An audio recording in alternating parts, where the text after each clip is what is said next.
ẹni tó bá sọ pé kò sí ayé ẹni tó ń ṣàṣì ẹni yẹn òun ló ṣiṣẹ́. mo ṣe ìgbìyànjú kékeré kan mo challenge mami. I challenge my mother, the woman who gave birth to me. kí ló dé tẹ́ ẹ̀ ṣe béèrè kẹ́ tó fẹ́ bàbá mi? But my mother happens to be the second wife of my father.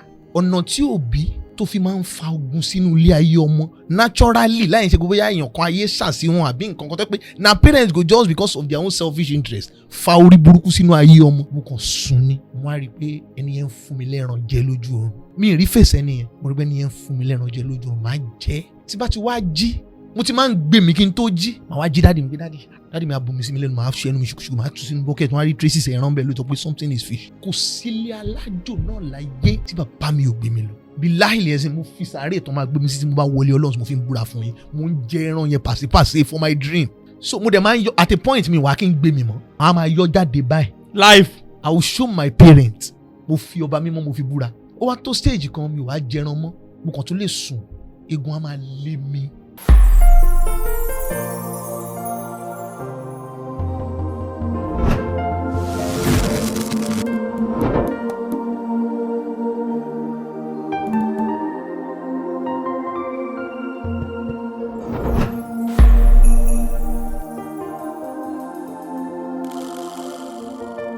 Welcome to Smedia podcast. Welcome to Mystery. Showing on your favorite TV, Smedia TV. If you are joining us for the first time, meeting me for the first time, seeing this channel for the first time, I want to welcome you to the family. Welcome to Mystery. My name still remains the same, your humble Stephen Adekunle. And if you are watching this channel for the first time, please make sure you subscribe on this channel. You know, when you click on subscribe button down there, you get notification on your phone whenever we drop videos like this that you learn from. According to the title of this program, Mystery things don't ṣẹlẹ̀ nínú ayé tí gbogbo wa máa ń kẹ́kọ̀ọ́ nínú ẹ̀, especially lẹ́nu àwọn àlejò wa tá máa ń gbé wá sí orí ètò. So in the studio today, I'm not gonna do it alone. I have an amazing guest with me that want to dive into some things that I'm very sure me and you, we're going to learn from this section. So please pay attention and take your time to watch this video from the beginning to the end. Let's dive in. Welcome with me, my guest. Okay. Thank you so very much for this wonderful opportunity being given and being one of your top fan. And the way you encourage people, the way you shared lightning experiences to different families. Although, to be serious and realistic, the mystery about life is not just what one can learn from one single family. Exactly, you can't learn that from one single family, because what happens from my own family is automatically quite different from your own family. So the way people react, the way people judge things, and because we see things from different perspectives of lives. Sure, you understand? Let me start by saying my name is Gbolagade Ibraheem Olalekan.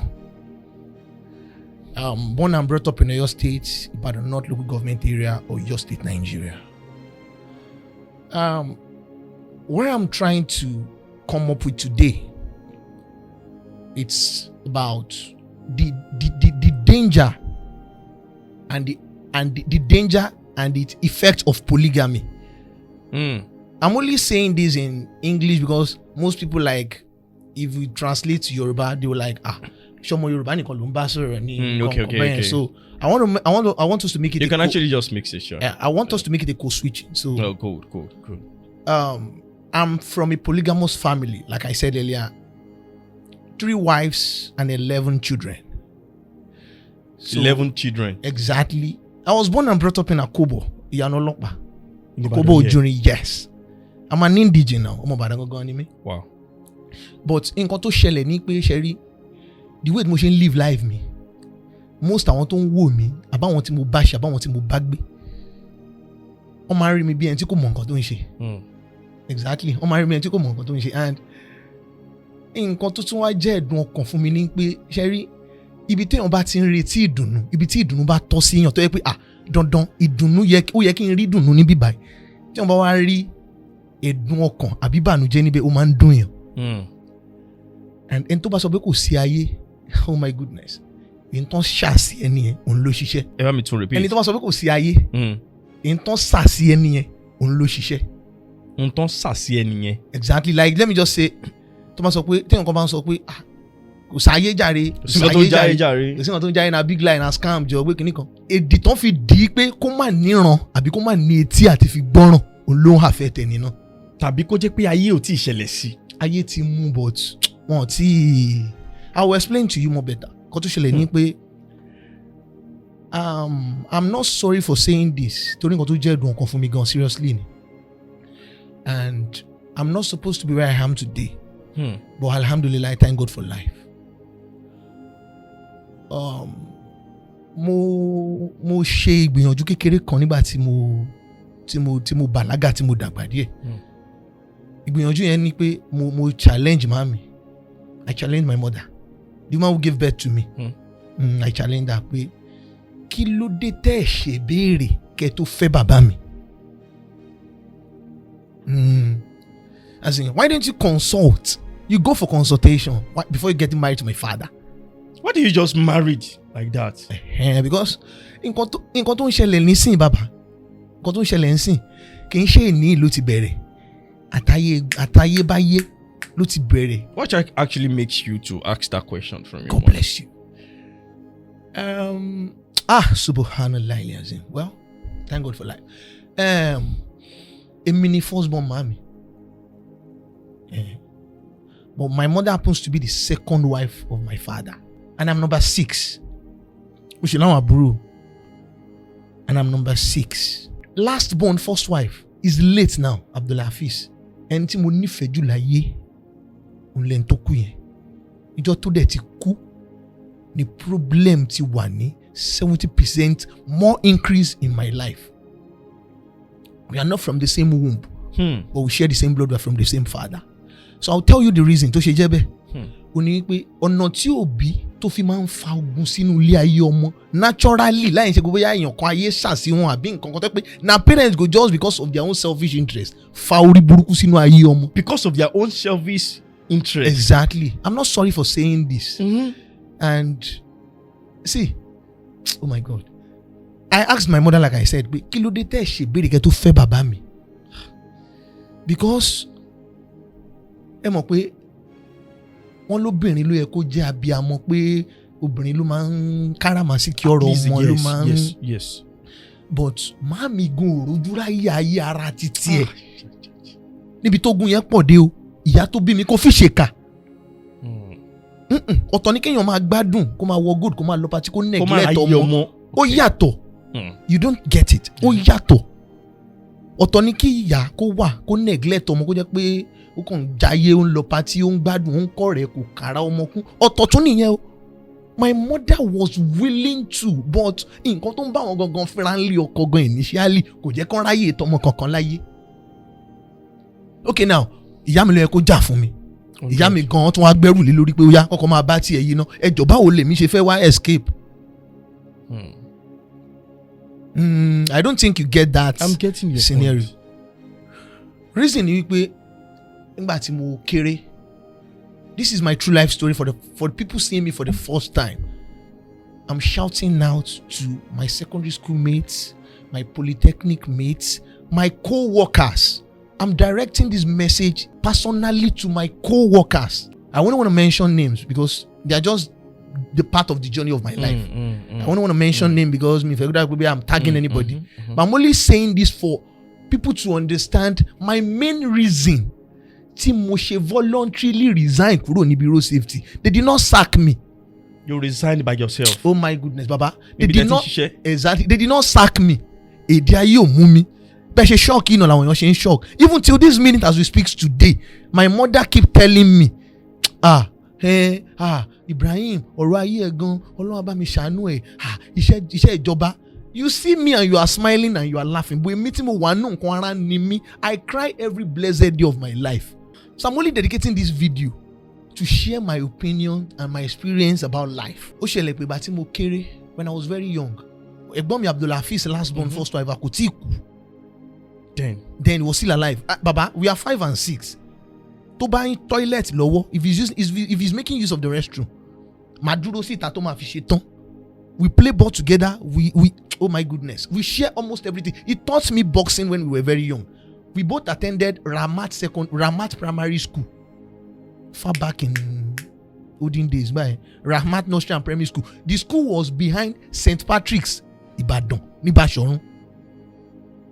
The school, that primary school, was one of the best primary school ní Ìbàdàn gbà yẹn. Mi lè rántí years yẹn mọ́ ọjọ́ ti pẹ́, but Ramat Primary School ni mo lọ, behind St. Patrick, a share fence pẹ̀lú St. Patrick's nígbà yẹn.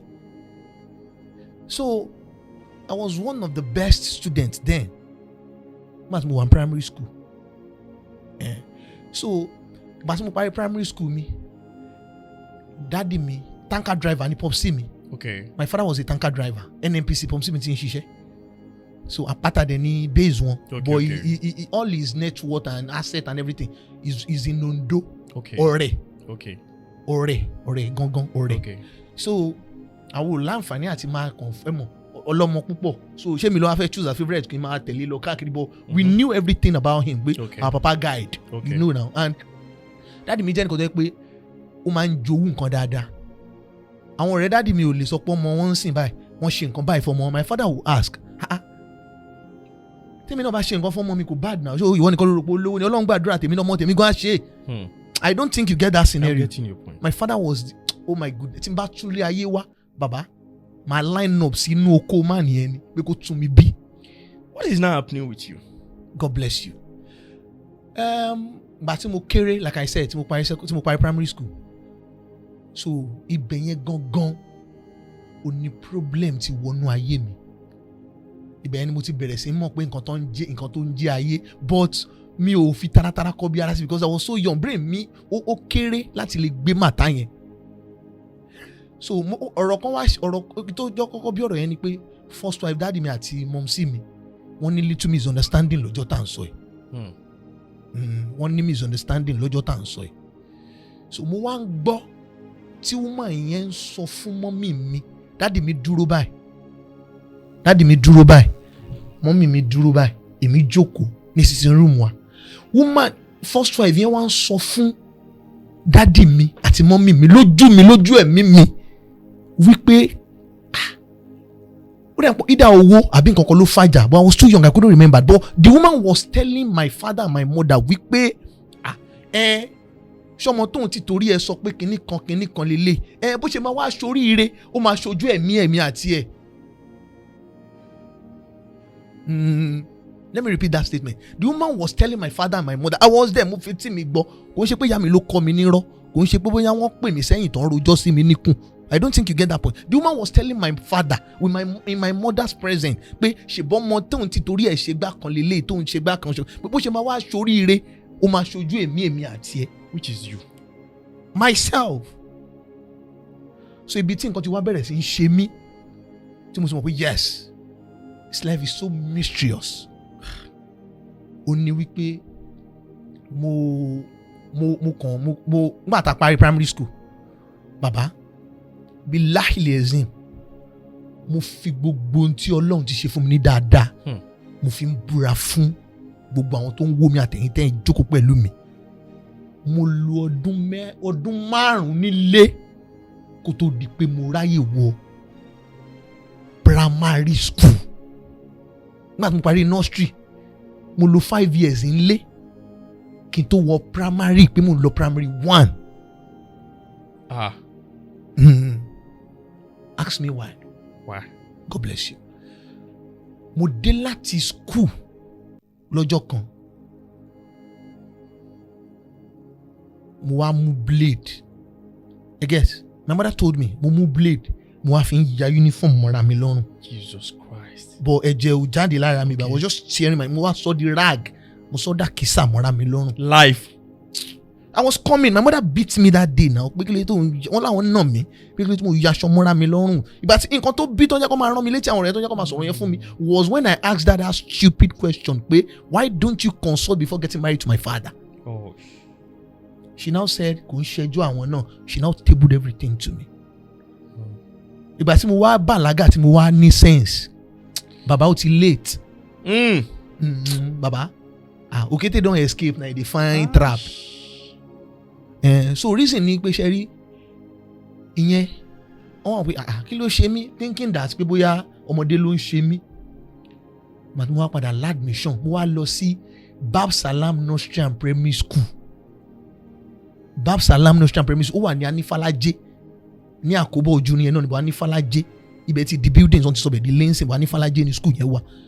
Bàbá mi tí mo máa ń gbé first in class I was given double promotion mi ò graduate pẹ̀lú àwọn colleague mi dáàdi mi tètè wá nǹkan ṣe sí ọ̀rọ̀ màtá aláṣọ tí mo yà mọ́ra mi lọ́rùn but they thought everything was over then. They thought everything was over then. So ìgbà tí mo wá ṣáà wọ GSS1 you get but mo wọ GSS1 so mo ń fojú sí ìwé ó ń lọ mo ń gbé first mo ń gba gift mo ń gbé first mo ń gba gift kẹ́rẹ́kẹ́rẹ́ mo bẹ̀rẹ̀ sí ń gbé second láti second yẹn mo wá ń sunkún àǹtí mi kan wà àbúrò dáàdì mi ní àǹtí Ṣadé wọ́n wà ní Ojúrin mo ṣe ń sọ̀rọ̀ yìí ṣìṣà tó Ojúrin wọ́n ti marry Ojúrin Yàwúrì lọ́dọ̀ wọn sáìdì Yàwúrì yẹn nínú Ojúrin àǹtí Ṣadé àǹtí mi ni àǹtí Ṣadé came torí tí wọ́n bá fẹ́ gba gift ńgbà yẹn wọ́n máa dáná wá tó ti mọ̀ pé yes dandan ni màá gbẹ̀bùn dáàdì mi ò kì í sí available àwọn àǹtí mi to celebrate àwọn àǹtí mi gbogbo parents ló máa ń ẹ̀mọ̀ tó bá fẹ́ end of the year party tó máa pín ẹ̀bùn gbogbo òbí ló máa kẹ́rù wá. So ọdún yẹn they now called me for second I was now crying. It's a red letter day I will never forget in my life. My auntie was not telling me Ibrahim má ké o gba tọdún yìí ni tó bá dọdún tó ń bọ̀ wá gbà àwọn trust àwọn jẹ́rìí ẹ̀. Bàbá ìbọn sọ pé tọ́lọ́ ń bá ṣe ni màá gbé first ní becoming kìíní. Bàbá wa light alive èmi number 12 mo gbé. Ọjọ́ tí wọ́n tún wá fẹ́ fún mi ní number 12 position yẹn I was supposed to be given scholarship because I got double promotion mi graduate pẹ̀lú àwọn Amidat àtàwọn Ahmed àti gbogbo abẹ́ yẹn ìrọ̀ mi ò graduate because they gave me double promotion. So bucket tí wọ́n á rà fún mi táwọn aunty mi because I have aunty Taiwo aunty Agnes àti aunty Aisha. Aunty Aisha was she's an Alaja rather.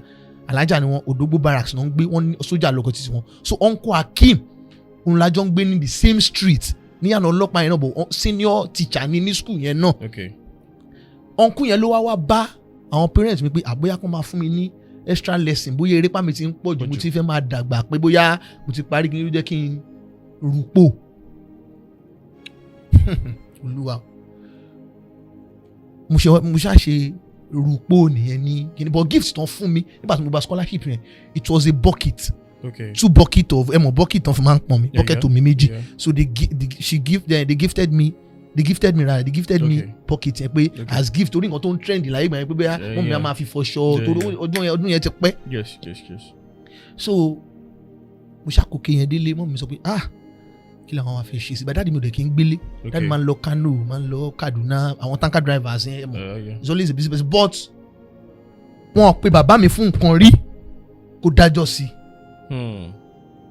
wọn pe fún nǹkan rí kó wà ń kó kàfkànchà wọn pe bàbá mi fún nǹkan rí kó dájọ́ sí wọn pe wọn fún nǹkan rí kó dájọ́ sí.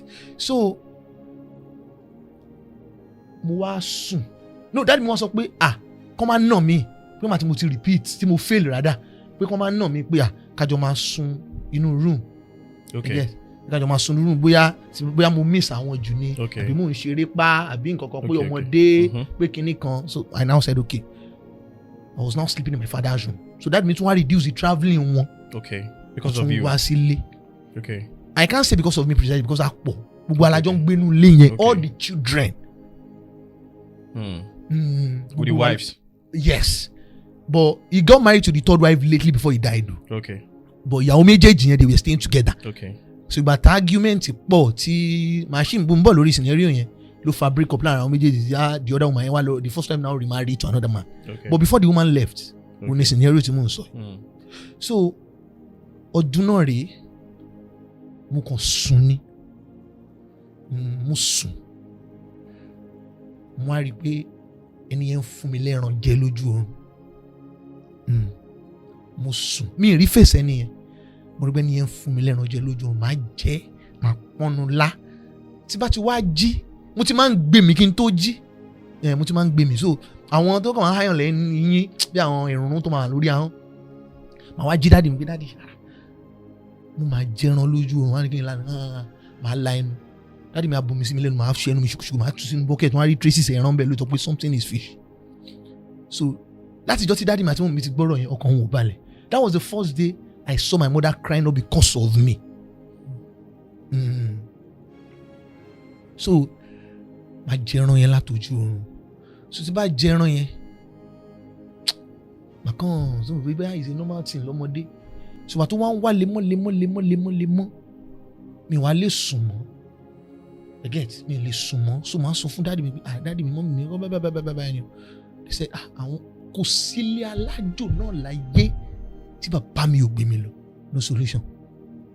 I dey chop meat like say àníṣe bí láìlẹ̀ ẹ̀sìn mo fi sàárè tó máa gbé mi sí tí mo bá wọlé Ọlọ́run mo fi ń búra fún yín, mo ń jẹ ẹran yẹn pàṣípàṣẹ for my dream. So mo dẹ̀ máa ń yọ at a point mi wà kí n gbé mi mọ́, màá máa yọ jáde báyìí life. I will show my parents, mo fi ọba mímọ́ mo fi búra, máa yọ jáde lẹ́nu mi. I will show my mother is still alive. If possible, I can bring my mother on the show like this. Bilahi lezim, máa jẹran yẹn lẹ́nu tí mo máa yọ jáde lẹ́nu mi. Látọjú oorun jájú ayé. Bilahi lezim, máa yọ jáde lẹ́nu mi sẹ́. Ó wá tó stage kan mi wá jẹran mọ́, mo kàn tún lè sùn, egun á máa lé mi. There is a wound on my leg now. There is a wound on my leg. Ìka ẹsẹ̀ mi, there is a traces on this my leg. Egun yẹn ti máa ń lé mi. Ó kàn lé mi lọ́dọ̀ kan mo kàn fẹsẹ̀ kọ́ ni. Ọlọ́run ọba ń gbọ́, ẹ̀jẹ̀ dẹ̀ jáde lẹ́sẹ̀ mi when I woke up. Ẹ̀jẹ̀ jáde lẹ́sẹ̀ mi. The mark is still there, kò parẹ́. I can show you the mark on my leg here. So gbogbo ìgbà yẹn mi tí ìtura admission gbà tí mo parí primary school, secondary school mi tí ìwọ secondary school tí mo ti ń fojú la gbogbo eléyìí lọ, tí mo ti ń fojú ilé mo sì wá wọn ti ẹ̀ bá mi wá admission mọ́ on point to ìtọ́jú ni mò ń gbà 247. Dáàdì mi àti mọ́ mi kọ́kọ́ gbé admission kalẹ̀ lé pé bóyá you are going to JSS1 or whatever, kọ́kọ́ dúró ńlé náà, kọ́kọ́ yanjú gbogbo màtá ilé. Ìgbà mi wà mo máa sùn, I'm sleeping with my father, àjọ máa share bed ni, mo máa sùn, egun yẹn máa nà mí bí aláfiṣe, mo máa jí ẹ̀yìn mi á lé. Láì ṣògùn owó. Àṣejẹ́ tí mo ti jẹ bàbá mi. Subhanallah. People just term my father to be a fetish man, but ó dùn mí pé màá yín ò jìrì mi tó fi jáde láyé. Èyí tó wá le jù, dáàdì mi wá travel. Wọ́n lọ Kano. So mo wá dá sùn nílé pẹ̀lú mọ́mísí mi àtàwọn àbúrò mi ńgbà yẹn. So mo wá sùn nílé. So mo yọ wá sùn nílé. Eégún yẹn tí wọ́n máa ń lé mi.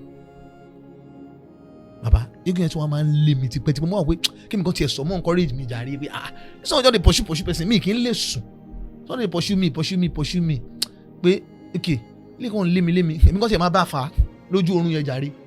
So ǹjẹ́ kí n ṣí ojú ẹ̀ dé half of the nose. Bilahi lezim, ó kàn gún mi lábẹ́rẹ́ ń dì ní. Abẹ́rẹ́ tó gún mi ó kàn pariwo jáde láti ojú oorun ni yéé. Wọ́n mi tají, àwọn àbúrò mi náà dìde. Ìdí mi ga tó báyìí nígbà tí mo jí látọjú oorun. So ìgbà tán ṣáà mọ́mì mi ò wá sùn mọ́, wọ́n wá pe dáàdì mi. Let me just say, wọ́n pe dáàdì mi ní bí bàtà kírun tán ní ìdájí.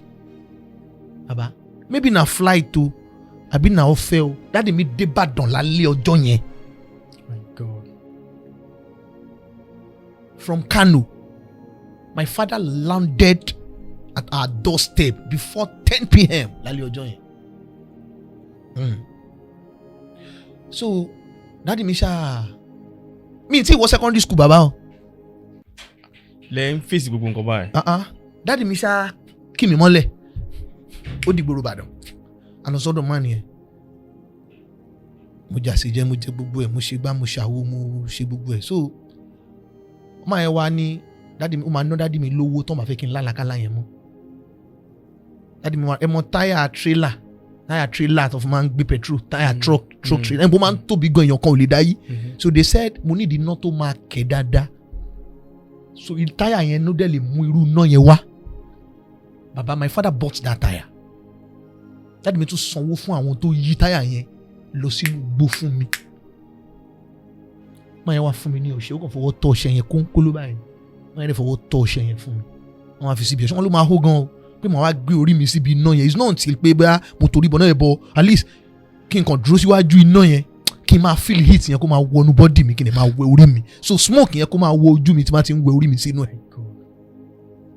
Mo ṣáà ṣe aláyẹn tún lọ fẹ́ mo ń sùn díẹ̀ mo ń ṣègbà kan mo ti ń ní kinní. So ìgbà tí kinní yẹn wá rọlẹ̀ tán bí mi pé what's up ẹ get àjẹpàdúrà ti ń gbà kan kí n má pé kí n kúkú wá admission. Okay. Wá lọ sí Livingstone College. Livingstone College ni mo kọ́kọ́ lọ. Olamide is my friend. But actually, let me say last month. Papa Mujib Olamide. That was the name of my friend. He's a very good friend. Ọmọ pé kò lè burúburú kó má kúyàn kan mọ́yàn.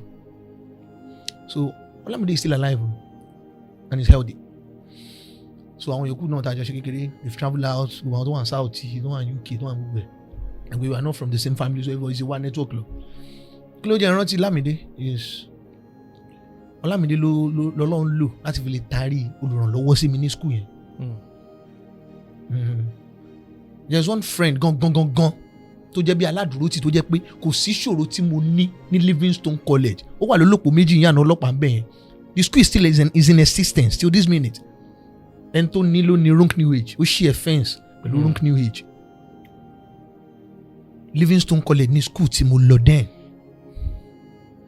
So kí ni mo wọ JSS1 fún? Ibẹ̀ ni mo ti mọ̀ pé òye ayé ń yé mi. Tó bá ti sọ pé this is AOC area of concentration, pé bóyá wọ́n fẹ́ kọ́ wa ní nǹkan, pé bóyá we having text or lecturer àbí teacher wá wọ́n fún wa ní pé this mathematics this kìíní kan, wàláhì mi a máa sùn ni. Bàbá màá gbórí lọ́kà máa sùn lọ. Gbogbo àwọn schoolmates mi tó bá ń wo fídíò yìí kan máa gbọ́ nǹkan tí mo ń sọ. I'm not kidding, I'm not lying. Bọ̀bọ́ kan wá nù wa torí Kúnlé méjìlá ní Olúkúnlé Adédoyin àti Ọlákúnlé Adédoyin. The Olúkúnlé happens to be the greatest enemy nígbà yẹn. Owó yẹn máa ń mock mi, ó máa ń fi mí ṣe yẹ̀yẹ́, ó máa ń yẹ̀yẹ́ mi, ó máa ń pè mí lólódo, kò sórúkọ tí kò kì í pè mí. Àwọn kan ṣáà máa ń rí yín gbà yẹn pé ẹ̀ ń sùn. I'll be sleeping, yes. They don't know. I'll be sleeping. Wọ́n máa jí mi báyìí ni pé Gbolagade, what's your problem? So ó wá ní àǹtí kan tó máa ń nà mí jù ní class ní school yẹn. Let me just say woman yẹn dojú lé mi. Ọlákúnlé wá bá mi lọ́jọ́ kan tí mo dájú kù tí mò ń sunkún. Wá ní Gbolagade, má fi ronú ṣera ẹ léṣe. Ok, máa kó ẹ. Tó bá ti ń dá mi kọ́, bàbá, máa rántí. Kò ń ṣe pé mi kì í mọ̀wé, kò ń ṣe pé mi ò mọ̀, kò ń ṣe pé mi lè kọ́, kò ń ṣe pé bóyá, but tó bá ti ń kọ́ wa, èmi á máa sùn. Don't you get it? Tó jẹ́ pé mo repeat lẹ́ẹ̀mejì. Ìgbà tí woman yẹn wá nà mí tó dojú lé mi dáadáa, mo wá tag woman yẹn, mo ní Mrs. Gbígbẹ́. The man was not calling me Taliban because the woman gave me a nickname then. Woman yẹn máa ń pè mí ní Taliban. The woman lọ mosque dáadáa, máa ń kírun. The woman tag me as pé Taliban ni mí, pé mo rude, pé kinní kan. And it's because woman yẹn ti you understand? Wọ́n tí ò tọkàn mi wá tí kò dùn mọ́ mi. Kò tó ń pa mí lẹ́kún and you are mocking me with it. Pé nǹkan tẹ́ ń mọ̀ ṣe. Pé bóyá ọmọ bọ̀tí ni mí, bóyá ayọ̀ fọ́ mi lórí.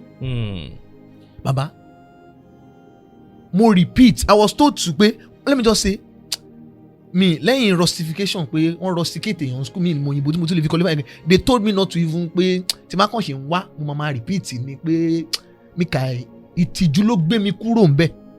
Torí ẹ̀ tí bá rí most of àwọn secondary school mates mi ńbẹ̀ yẹn, ó máa ní mi lára láti associate because it still rings in their head. Where would they school say this one okay? You understand? me ní cordial relationship. I don't think you get it. All of those they don't know what. They don't know what I'm passing through. It was that Olakunle nìkan That understand. àtàpàpà Mujibo Olamide tí mò ń sọ yìí understand mi gbà yẹn. So màsí mo kúrò ń bẹ̀ wọ́n pe parents mi mo tún ṣe extra lesson o bàbá wọ́n wá pe parents mi pé okay kan bá mi wọ́gbọ́n dá sí o pé bẹ́ẹ̀ kìíní kan láti mi ṣàmù mi kúrò láti máa sọ pé bẹ́ẹ̀ mo stubborn ni torí ó ti fẹ́ dàṣe jù gan fẹ́mi gan tí n bá lálàá lé ní màmá sùn lọ́la màmá you understand mi nǹkan kọ́ ló bí but mo fẹ́ pa òwe kan fún yín ṣe mọ̀ pé Yorùbá máa ń pòwe kan pé ọkọ tí aya tí ọkọ bá fẹ́ràn lọ́mọ ẹ̀ máa ń wúyàn. Yes. If a man truly loves you gbogbo èso tó tara ẹ jáde ló máa nífẹ̀ẹ́. Yes. Also believe kóun ló ń fi síbẹ̀. There's some certain stage about life tó jẹ́ pé ọkọ ò need láti question ìyàwó ẹ̀ pé ṣé mi mo lóyún inú ẹ̀. O lóyún báyìí gan ọ̀gbẹ́ni no DNA no kinní kan ẹ bẹ̀rẹ̀ sí í mọtí lọ ẹ pa màálù ẹ jayé lọ. Wá o lọ ṣe test ṣó ya wèrè ṣé mi kan ìyàwó mi ni èmi ọkọ á tún máa gbèjà ìyàwó ẹ̀ lẹ́yìn pòun ló ń lọ mọ́. That's why ladies do say and they are right pé men knows what they want. If a man sees his wife today ara máa rò fún wa. I don't think you get it. Yes. Ẹ pé chop and clean out láti fẹ́ fi ṣe àbúrò pé Sure now, a máa mọ̀ pé ọmọ I no go fit marry this girl because just but àní lè sọ torí obìnrin wo ló máa gbọ́ pé kò fẹ́ ṣá mi lásán kó o dẹ̀ fi mí lẹ̀ tá a gbà. Ọ̀n mọ̀bẹ kọjá wájú èèyàn kéèyàn tún dúró náà. Àǹfààní pé bàbá mi nífẹ̀ẹ́ ìyá mi ọlá ẹ̀ ni mo jẹ́ Yorùbá ti kú. Yorùbá ti kú.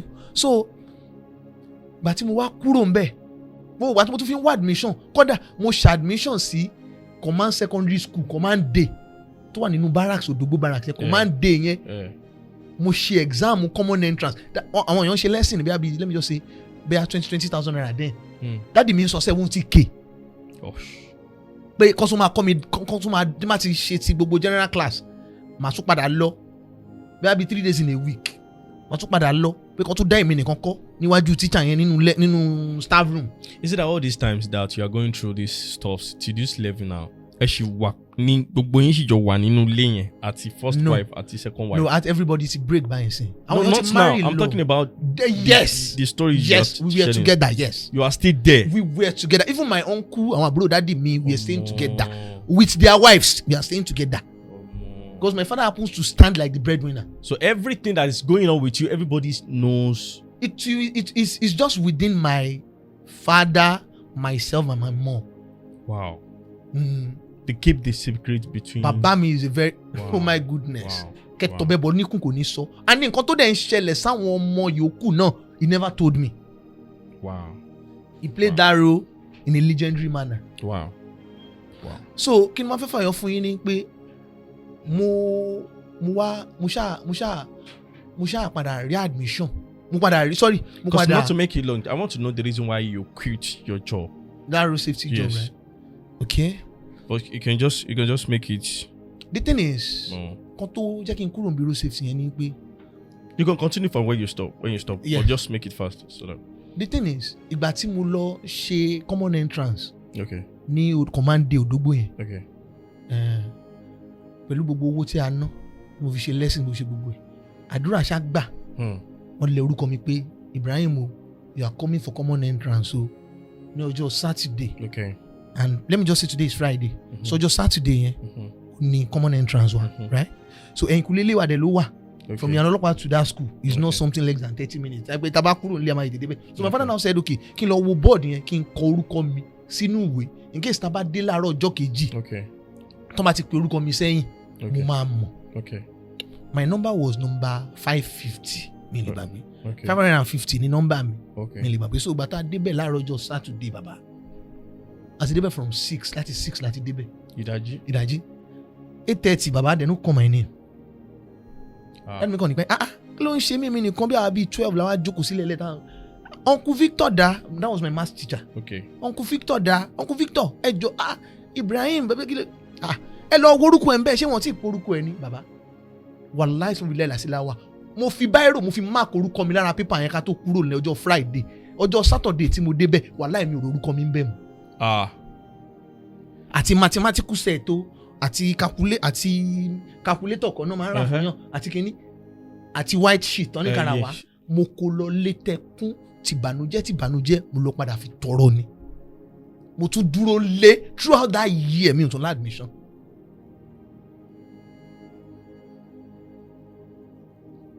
So ìgbà tọrọ yẹn wá di pé mo ṣá padà wá lọ dáàdi máa sọ pé bí a tó di pé mo stubborn ni wọ́n wá mú mi lọ command secondary school tó wà ní omi tó bẹ stubborn ló jẹ́ pé orúkọ parẹ́. My father said bí a tó di pé kìnìún kan you know it doesn't seem to see that something mysterious. It was like later náà wọ́n padà wá jókòó náà wá rò pé ọmọ ó deep gan because he went for consultation and they told him. Àwọn ọkùnrin yẹn wá sọ pé ṣe báwọn làwọn kọ orúkọ mi síbẹ̀ wọ́n dẹ̀ tún wọ́n wá lọ wo ìwé yẹn from A to Z wàláhì kò sorúkọ mi níbẹ̀. So later ìgbà tí mo ṣàpadà wá wọ́n á mú mi lọ command torí ẹ̀gbọ́n dáàdì mi kan wà sójà làwọn gate náà wà Agodi gate ẹ̀gbọ́n popsi mi ni retired soldier ni wọ́n bàbá sójà náà la máa ń pè wọ́n. So he now said okay he had connections pé tí máa lè lọ military school pé bóyá ìyẹn tẹ̀sùn máa lọ command tó wà ní omi àdìo lápáta. It's very close to my father's working place. NNPC dáàdì mi náà wà. So back then 20 naira la máa wọ mọ́tò láti school mi lọ́fíìsì dáàdì mi. So kí n ṣá máa fọ̀rọ̀ gùn ó wá jẹ́ pé mo wọ command. So command tí mo wọ yẹn ibẹ̀ gangan láyé ti pé gbà. Mo ṣe tún wá wọ phase 2. Mo kọ́ sọ pé yàn ń gbé Lekki phase 1 tẹ̀lé tí wọ́n á sọ pé ok kóun tún migrate kó lọ Lekki phase 2. pàtó ayé. Mo tún wá bọ́ sí Lekki phase 2 dọ̀dọ̀ tèmi. Ibẹ̀ gangan náà tí wọ́n á rí mi mú sọ́wọ́ dáadáa. And in this Nigerian constituency kò sí nǹkan tó ń jó oògùn. Yes, they don't believe in that. Okay. Federal government doesn't believe in that. Gbogbo yóò gun àbáyé ń ṣe. So my guardian ton family lọ́wọ́ was happens to be, let me just say, the best man ever. Staff Sergeant Ganiu Rahman. Wọ̀wọ́ la máa ń pe máa yẹn wọ̀wọ́. Dáàdi mi ṣàlàyé ọ̀rọ̀ fún máa nìyẹn. Máa yẹn dẹ̀ gbà mí bí ọmọ, ó tọ́ mi bí ọmọ. Tí má tẹ̀lé wọn lọ sóko, tán bá gúnyán, èmi máa kọ́ jẹyán káwọn ọmọ wọn tó jẹyán. But at a point, ó súnmọ́ ní on the long run. Bàbá, àní màá máa sùn nínú kíláàsì sẹ́, orun yẹn tún wá ṣẹ̀ṣẹ̀ bẹ̀rẹ̀ ní pẹrẹwu. Tó jẹ́ pé, ẹ̀gbọ́n, mo sùn débi, àní wọ́n máa jí mi báyìí tí màá máa tún jí báyìí. Máa sùn. Tó jẹ́ pé mo dẹ̀ repeat lẹ́ẹ̀mẹ́ta again ní command wallahi subhanahu wa ta'ala. The only thing I could do then was pé I'm an artist. Ọlọ́run fún mi lẹ́bùn yẹn mo mọ̀ draw dáadáa. So nǹkan tó wá jẹ́ kí n máa torí àwọn èèyàn wá ń fún mi lọ́rẹ̀ẹ́ àwọn èèyàn wá ń bá mi ṣe. Because I was at Red House then, Octopus. Ọmọ Red House ni mí.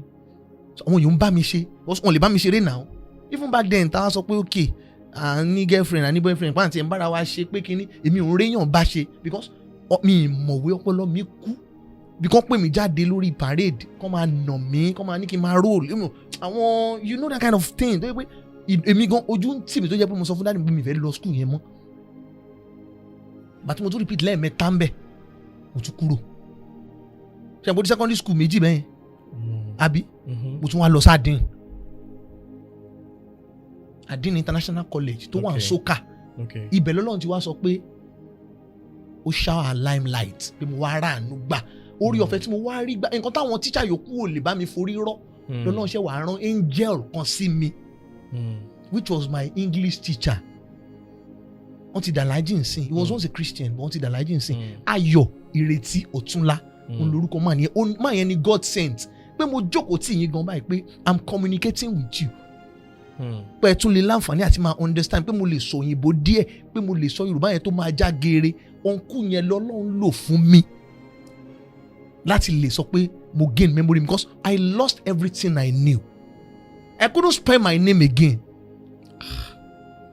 lẹ́mi tí mo gba double promotion mo wá dẹ́n tí o lè spell orúkọ ẹ̀ correctly mọ́ mo rò pé nígbà tí mo mọ̀ àti dáàdì mi wá lọ rí màn yẹn tó ṣàlàyé fún àti principal school yẹn then they now said lẹ́yìn pé àwọn máa mójútó mi lẹ́yìn sọ pé tí mo lọ school méjì tẹ́lẹ̀ máa yẹn wá dójúlé mi ó máa ń nà mí àwọn máa ṣọ́ mi nínú class tí má ti díjú á fún mi lẹ́gba. I don't think you understand that point. Tí má ti díjú ó máa yẹn wá ń ṣọ́ mi. Ó wá tó stage kan máa yẹn wá pè mí pé Gbolagade wá tó bá tó stage kan nínú life ẹ̀ ìdá ìpè àbí àdúrà wàá máa fi ránṣẹ́ sí mi. Máa yín ò jẹ́ mi ní regret 1 minute mo ṣe ń bá yín sọ̀rọ̀ yìí. Mo wá lọ́rẹ̀ kan Ibraheem in the UK like this. Òun ni mo máa ń jí wò. Even my result, I copied Ibraheem. My work result wasn't from my brain. 2009. You not finished from the school? I graduated now. Right. 2009. Tí mo wá padà wá parí. Ẹ tún wọ́n ibi tọ́rọ̀ ilé ayé wà. Àbúrò mi tó jẹ́ pé nígbà tí mo parí secondary school. Bàbá, nígbà tí mo parí secondary school, tí mo drop pen ní secondary school, òun làbúrò mi wọ GSS 1 o. Ìyẹn second born tó tẹ̀lé mi Amina. She's married now with 2 kids. Ìgbà tí mo drop pen secondary school, òun làbúrò mi ló wọ GSS 1 o. Bàbá, mo dẹ̀ ní ìdádúró nílé tèmi àtàbúrò mi fi padà lọ́wọ́ eré poli. Mo wà nílé tábúrò mi fi parí tó tún fi ládmission tá fi wájọ lọ sí eré poli ní 2014. They actually wasted your years gone. So in 2014 yẹn wọ́n pe máa nǹkan ní Mr. Ishamoko lecturer Mark 114 ní máa yẹn ń kọ́ wa. Mark 114 onímọ̀ yẹn ń kọ́ wa ní school then ní Ire Koko campus mo lọ. Okay. So a ti parí and the 1 second semester exam but last paper yẹn ló kù tó yẹ kí n ṣe. I just got a call from my dad. Hello Ibrahim. Bye. Kìíní kan. Daddy mi, iṣẹ́ tẹ́ fẹ́ fún mi yìí kò wù mí kò wù ṣẹ̀dá mi. Ẹ jọ̀ọ́ ẹ má jẹ́ kí n ṣe. Do not argue with me. Láti gbogbo wàhálà gbogbo ìdààmú mi gbogbo. Tí má dẹ̀ ti rántí wàhálà tí má yẹ ṣe lórí mi lóòótọ́ mi kì í fẹ́ kọ̀rọ̀ sí wọn lẹ́nu. I don't think you get it. Sure. So I now said, okay, to honor him, let me just do as he said. Mo ṣáà kẹ̀rẹ̀kẹ̀rẹ̀ wọ́n ní kí n wá sílé, mo lọ sílé. Ọ̀nkú mi kan wà, àbúrò dáàdì mi, dáàdì Mukhtar, Mr. Dawood. Secretariat làwọn náà wà, he's a senior staff. Okay. In secretariat as we speak now. So, mo dẹ̀ láǹtí kan, wọ́n mi ta Fikat. She happens to be the first bank, she happens to be the general manager for First Bank ní gbogbo Ọ̀ṣun state. Okay. Office wọn wà níwájú Captain Cook lóṣogbo then. So àǹtí mi yẹn ló ṣáà bá wa ṣe backup ìtìlẹ́yìn pé mo ṣe fẹ́ ríṣẹ́ yẹn. Okay. Understand? Ló bá di pé mo dẹ̀ sọ fún dáàdì mọ́mì mi jókòó báyìí dáàdì mi jókòó báyìí ọ̀nkú mi yẹn náà jókòó. I was telling them pé iṣẹ́ tẹ́ fẹ́ ní kí n lọ ṣe kò tọkàn mi wá though I wanted to be a soldier. Okay. But ìgbà tí mo try tí mo ṣe exam NDA yẹn Nigerian Defence Academy fún odi 5 years àṣorúkọ mi ń jáde wọ́n gbé nọ́mbà mi síwájú ẹlòmíì. So ìgbà tí dáàdì mi wá padà wá ṣe findings pé àdúrà owó táwọn ń ná wọ́n wá pè ọ̀rẹ́ wọn former director of finance and budget in Nigerian Army. Okay. Bẹ́ẹ̀ brigadier general ìyàn Ọ̀dàmúráì náà. Okay. Then ìyẹn wá ní orúkọ mi ń jáde náà pé kán lọ ra newspaper ọjọ́ báyìí they will see my tag but wọ́n ti gbórúkọ mi kúrò ńbẹ̀ but pin báyìí ni kán wò tó bá ti jẹ́ pé pin táwọn send sí dáàdì mi yẹn ni orúkọ mi ni kí n máa lọ Kaduna kí n máa lọ Zaria.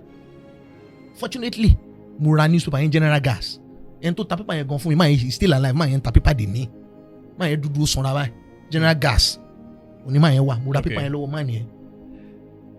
So bàtà ara tí mo mú délé àwòwò it was my pin we checked online àtún rí pin àwọn tó máa lọ fún training so mo ṣá lọ Zaria then bàbá àti mo débẹ̀ òkìkí ti kàn ní gbogbo àkóbọ̀ gbogbo ìyànà ọlọ́pàá Ibrahim padà mú bọ́ àdúrà gbà ó padà lọ sójà wa ti dé ládùúgbò kìíní kan ẹ mọ òkìkí àdúgbò tí mọ́mí mi gan ti ń dunú tàdúrà ti ń lọ.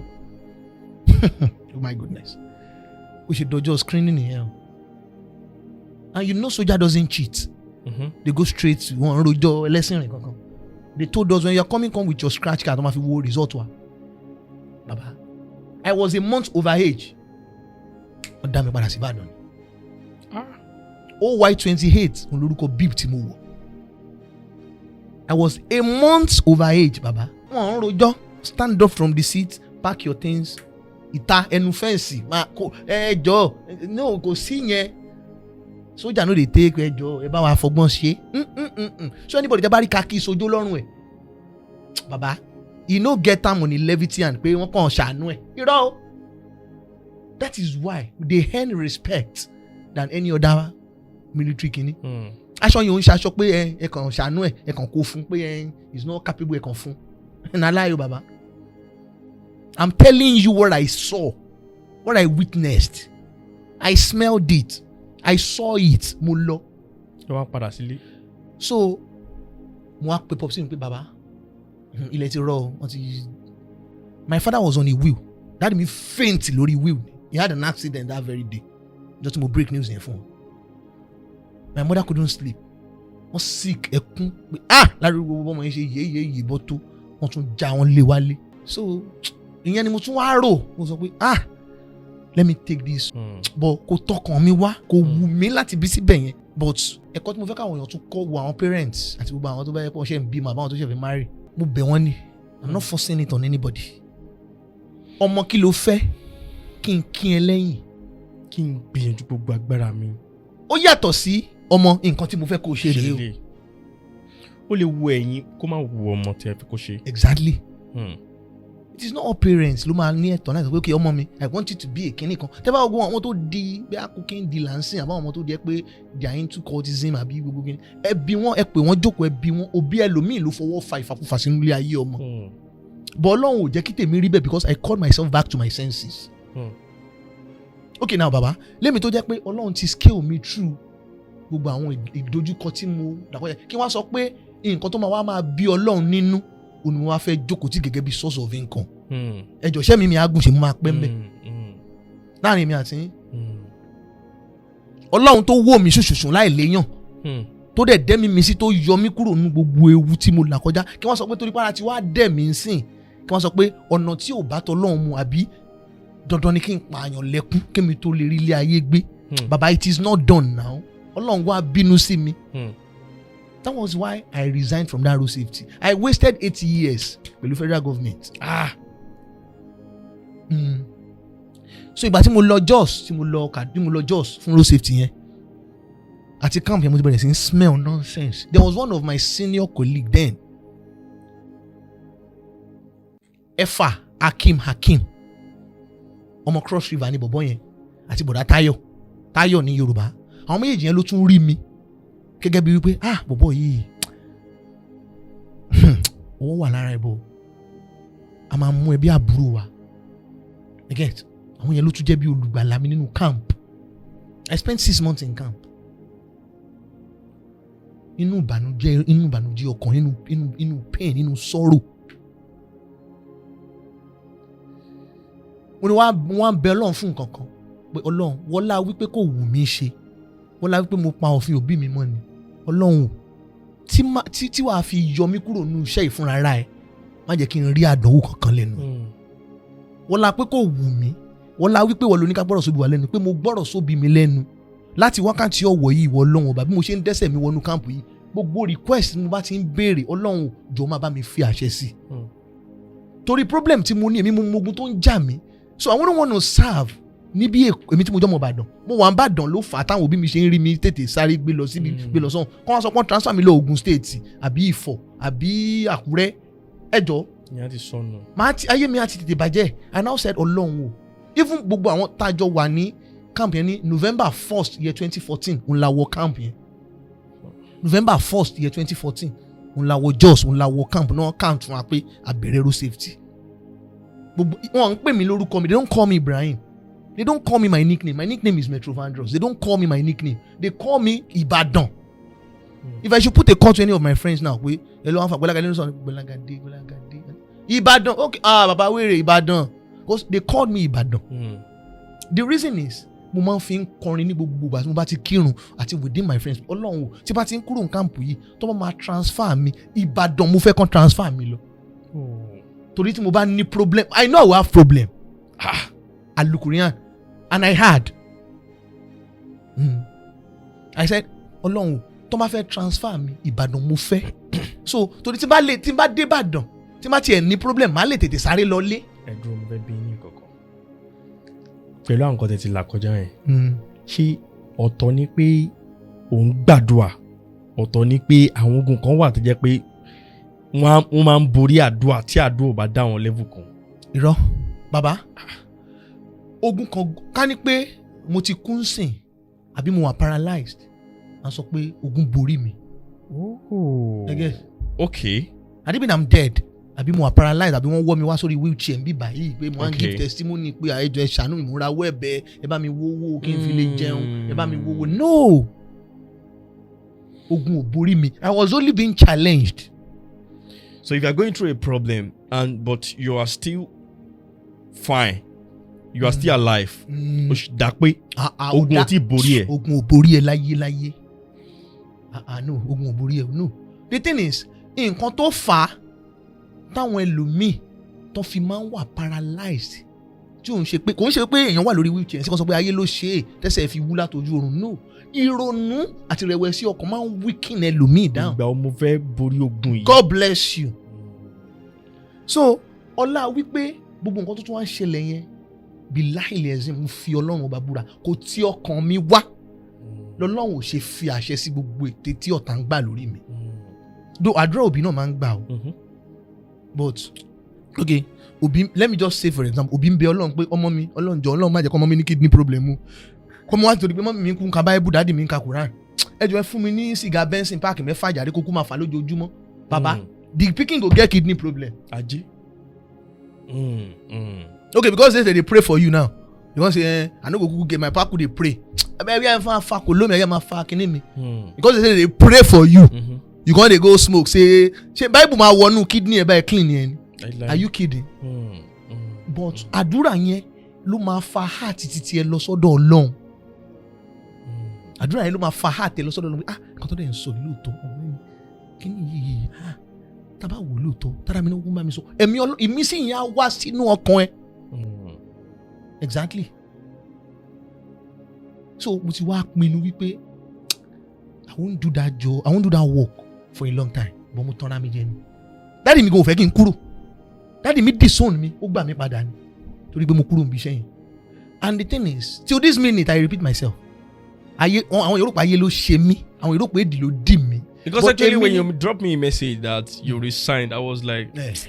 So my main reason for my resignation, I'll tell you now. Bully Mike Executive Car Hire, you guys operate in Ibadan and Lagos. But from Ibadan and Lagos, you can actually go to different states. Yes, anywhere in Nigeria. Bully Mike Executive Car Hire is a company that hire car out to people that need it. We do some services like we pick up people from airports, both international airports and local airports, Ibadan airports and Lagos airports to their destination.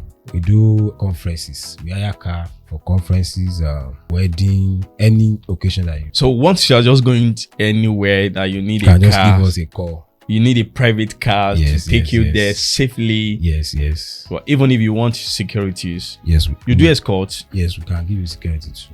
Wow. Okay, what if a client call you that they want you to come and pick them maybe in Abuja to Ibadan? We can do. Or they want you guys to come and pick them from Ilorin to Ibadan to Lagos? We can do. You can actually go there. Yes.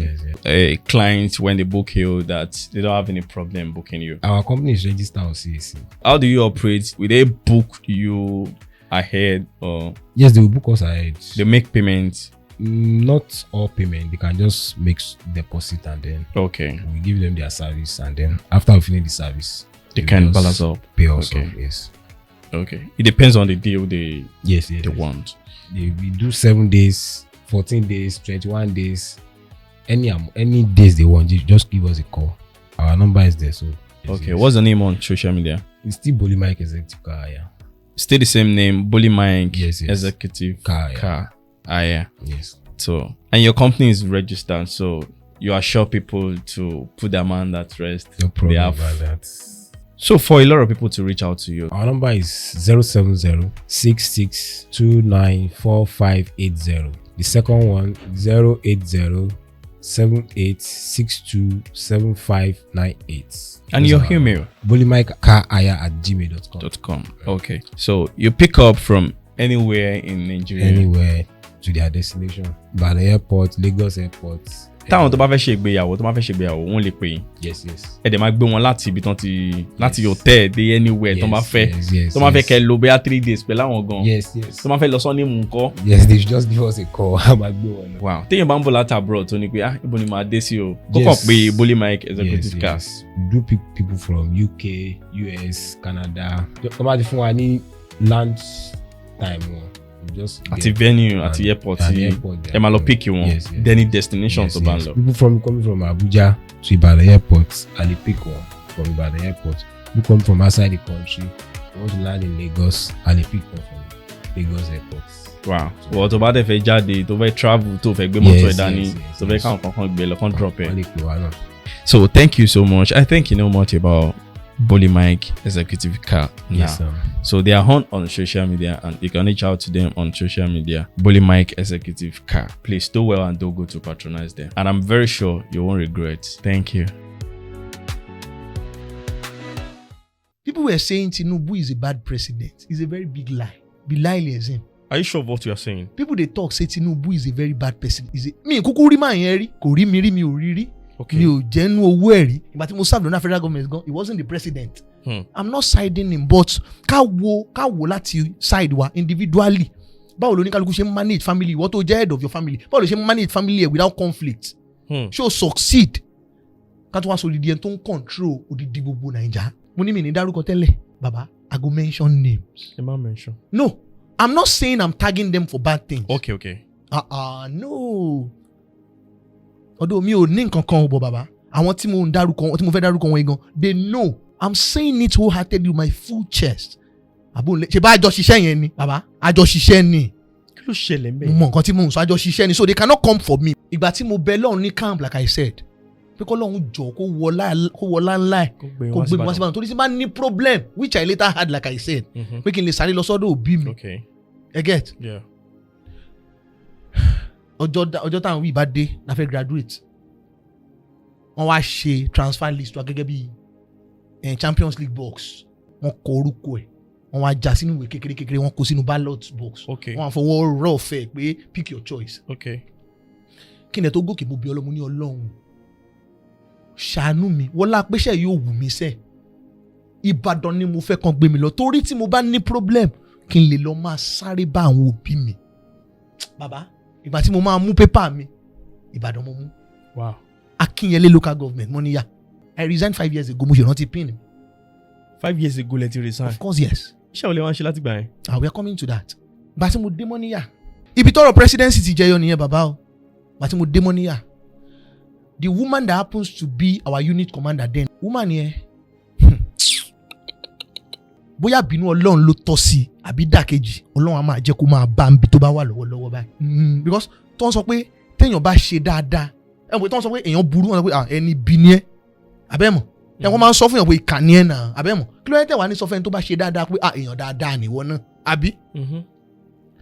That woman is a bad influence in my life. Woman yẹn ó tún kún ẹni tó jẹ́ pé ó jẹ́ kí ilé ayé tún sú mi. Ṣé pé mo ti ń jà àwọn ogun kan láti kékeré tí mi ti bọ̀ ń bẹ̀. Woman yẹn tún wá di àdìmọ́ ọmọ bíbí inú títí ẹ ọ́fíìsì driver license office inú AC ọmọ bíbí inú títí ìyá àṣọlá ó wọ́ọ̀kì ẹ̀ fọ́mù ẹ̀ ọ́fíìsì driver license office.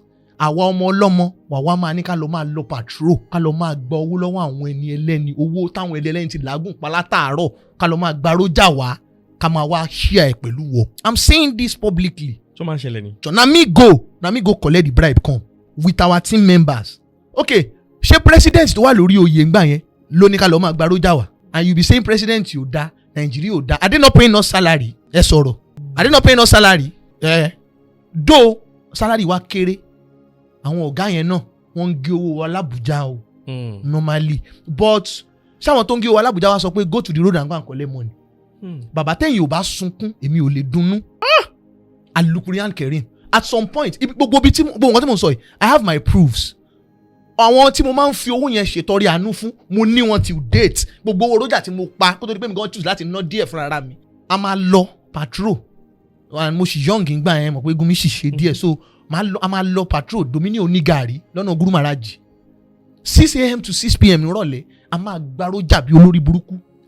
Ibi tó rí Yọmí kọ́ kíní simbens tó kọ́ Àgídìgbò sínsìn ní Rainbow bus stop a máa ń dúró sórí bridge yẹn the other side of the road we collect roja tire gbogbo owó road solid worth yẹn we collect bribe tire gbogbo ìyànà barracks yẹn we collect lọ́jọ́ we collect which route we never pass we dey go ọ̀nà sẹ́yìn and this woman ó mọ bíbí inú títí ẹ̀ ó fi sínú AC mo dẹ̀ máa ń sọ fáwọn senior officers wa tó máa ń jẹ́ team leader fún wa torí àwọn ti wà submissive ògùn yẹn ti mú wọn tán yányán kò sẹ́ni tó níyàwó tó lọ́mọ ńlé àbẹ́ni tó lọ́kọ ńlé tó máa fẹ́ kọ́gà kọ́lẹ́tà sábùjá kan sáàkì òun so wọ́n wà submissive sí ni they have no option. God bless you they have no option irú èmi tí mo wá rugged tí mo stubborn yìí mo wá di ọ̀tá ọ̀gá nǹkan tí woman yẹn dálẹ̀ ayé àwọn ẹlòmíì ò tí wà successful dé ní because torí ẹ̀ mo fi sọ pé tí obìnrin bá fẹ́ ní ọkọ ó dáa kó bí Ọlọ́run fún ọkọ tó ní tó fẹ́ fẹ́ don't because he has a car he own a house he is handsome ọ̀gbẹ́ni kò sí nǹkan tó kọ Ọlọ́run pẹ̀lú ẹ̀ I don't know when he was making his money wàá jẹ́ ìyanu ẹ̀ o wetin concern God okay there is a senior officer I will not mention his name mo fẹ́ fi bò láṣìírí torí ó sì wà ní service àwọn tó bá ń wo fídíò yìí wọ́n máa mọ nǹkan tí mò ń sọ bàbá woman tí mò ń sọ yẹn rán máa yẹn lọ sí ojú ọ̀nà tó yẹ pé wọ́n tún bá débi wípé wọ́n yọrù mi yìí kúrò ní squad yẹn because they know I'm not interested in that bribe a ní àwọn ọ̀gá squad tó jẹ́ pé tí wọ́n ti ní ìdówó àwọn ọmọ ọ̀gá yẹn náà máa ń tì síbẹ̀ wọ́n lọ pawó wọlé. like nǹkan tí ò sí nínú. baba why you dey cap o I dey tell you say the woman go put e get squad some people dey wey be say 6 months dem no dey step patrol while some people dey go 6 or 7 times in a week some people turn am to everyday duty and tó ń dájọ́ 30k per day e dey ní bribe baba alukurian kerim ẹni tó ń dájọ́ 30k per day e dey àti nǹkan táwọn èèyàn ṣe àti nǹkan táwọn ṣe. baba no dey calm see kò ṣe pé ó wù wọ́n o don't misquote my word but the woman o mandate pé you must bring so amount of money when you are coming back. tó o bá fẹ́ lose iṣẹ́ ẹ̀. no kò ṣe pé threatening pẹ̀lú iṣẹ́. okay but it's a normal duty. dandan ni ká lọ patrol ká lọ kọ̀wé fáwọn èèyàn pé ẹ̀ ní license ẹ̀ níwèé mọ́tò is a normal duty. but ìwọ tó bá lọ tó bá kàn kó mọ́tò wọlé tẹ̀ ń sanwó sápò federal government. ó kàn lè pẹ́ dé ní ọ̀kan sọ pé ẹ try ẹ̀ ó pẹ́ dé ẹ mọ̀ give him a set panel fún ó pẹ́ dé ó ṣe kíní ẹ mọ̀ àwọn little so to avoid all those kind of a things àwọn yẹn náà wá dance to the tune. àmọ́ àwọn kan tó jẹ́ pé olè kulẹ̀ làwọn tẹ́lẹ̀ tẹ́ pé àwọn gan kulẹ̀ láìkí irú nǹkan bẹ́ẹ̀ yẹn tẹ́lẹ̀ kó ṣe gbọ́n wa ló force síbẹ̀ o ó force àwọn kan tó padà win wọn tó yẹ kó nǹkan kan pé ọ̀gá kulẹ̀ gbà ó yẹ mọ́ lò wá àti dọmọ yín. àwọn náà ṣàrìn tọrọ kọ́ bọ́ ń bẹ̀. God bless you. So there was a particular day ta lọ sí Dominion onígàrí mi ní dárúkọ àwọn tá a jọ lọ. Okay. mi ní dárúkọ wọn so báyìí lọ we made 93,000 naira. I'm talking of 2015. lẹ́yìn màtá jẹun tán ni o tàrí epo sí patrol car allocation tó ń fún wa baba they do pay our office allocation every month federal government dey pump money for office but wọ́n lè gé kúrú o but bí kò má fún yín kankan kọ́ they do pay the unit commander ipe fẹ́ repo sí mọ́tò patrol car because they believe we don't go to collect bribe now the woman go sit down on top the money pé mọ́tò nìyẹn bá wù yẹn ẹ mọ́ repo sí ok má táwọn èèyàn fi salary wọn repo sínú mọ́tò kí ló fẹ́ kàn fi ìtọ́jú wọn ní kàn rọ síbẹ̀ woman yẹn lo dáúlà yẹn dáadáa tó fara ní everybody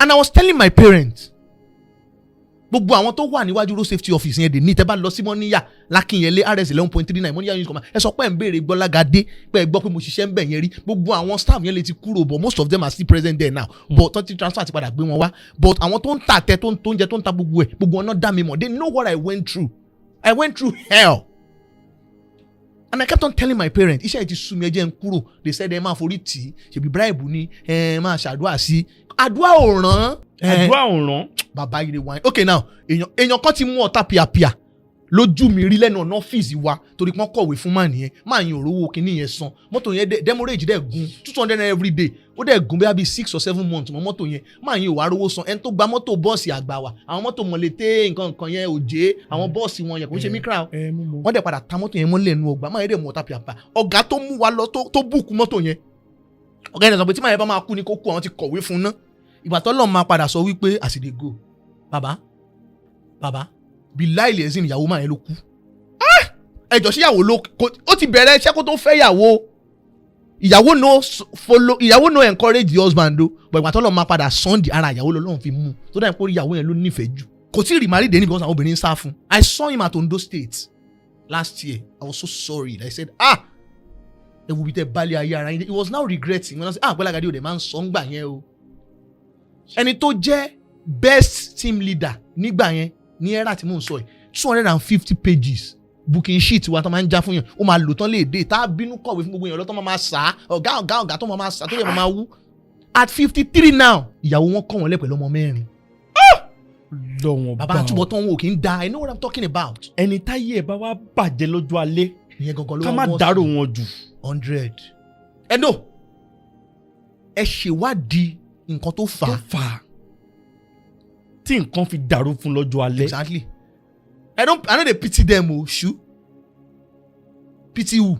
Because I dey tell them reason to dey kí n máa call wọn to senses ni pé mi ní dárúkọ woman ni obìnrin ni action woman ni woman yẹn.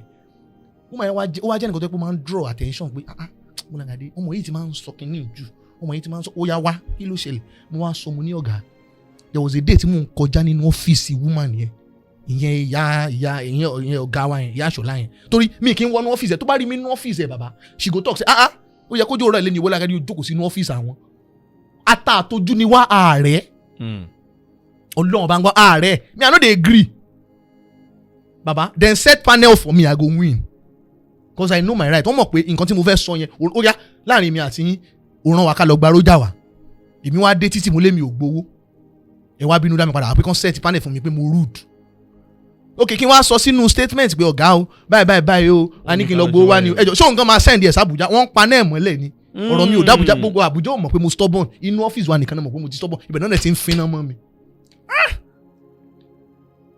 mo ṣe sentry ẹ̀mọ̀ tó mọ̀ nǹkan tó ń pè sentry pé bí àwọn bí gate bí security gate wọ́n pé money duty tó máa bí àwọn welcome to First Bank àwọn security yẹn mo ṣe fún bí 5 months léra consecutively non-stop only Saturday and Sunday nìkan mo ń lọ ilé. ẹ̀yin tẹ́lẹ̀ fún training. nígbà tí mo dé reason ni pé a lọ patrol ọjọ́ yẹn a pa 93,000 like I said ní domini onígàrí bó àwọn máa ń tajọ́ lọ́yẹn ti retire báyìí. ẹ máa ń pa 90-something thousand. I said we made 93k back then ní 2015. lójúmọ́. baba we be 4 now 6 to 6. tí o dey dọ́dọ̀ government. ṣé you dey whine Buhari no know no be send us now. even for ele wey be our headquarter they no know they no send us na the woman gangan be the main na the pioneer òun ló draw map yẹn. so bá ṣe wá dé owó tí ẹ pé kò kulẹ̀ tọkàn mi wá tẹ́lẹ̀ mi kulẹ̀ kì í fẹ́ gbà wọ́n bá fún mi ní 3,093 mo wá complain fún bọ́bọ́ kan nù wa Magnus Nwa lórúkọ ọ̀gbọ́n yẹn òun náà ti resign so ti lọ UK ìyẹn náà like bribe rárá ọmọ Igbo yẹn máa ń ṣe bóyá deal business car ẹ mọ̀ máa ń ta ọmọ Igbo náà nígbà tí wọ́n rí bí 3 million or 4 million ní bí lórí car bí nǹkan kan bọ̀ kò ń yá bọ̀rọ̀ bẹ́ẹ̀ náà but at least ẹ wá ní kó máa lọ títí kó lọ waste bí 7 hours or 6 hours torí pé ẹ fẹ́ fún ní bí 20k àbí 30k ìyẹn ò pé ṣe ẹ̀mọ̀kan tẹ̀yìn ṣe ṣá ìyẹn ò kì í fi bẹ́ẹ̀ lọ. so mo ṣe wá dé ìyẹn wá ní Gbolagade how far now baba you go flex me today this one wey you don come mo ní ọmọ baba na 3k dem give me o. ó kí fún wọn ní ó ní ẹ wá ẹja wèrè ni ẹ máa fún ní kinní kan ẹ fowó sí fọmọ yìí jọ kinní kan wọn bá mi fún 1k lẹ́sẹ̀ mo jẹ́ 4k. it was 6 p.m.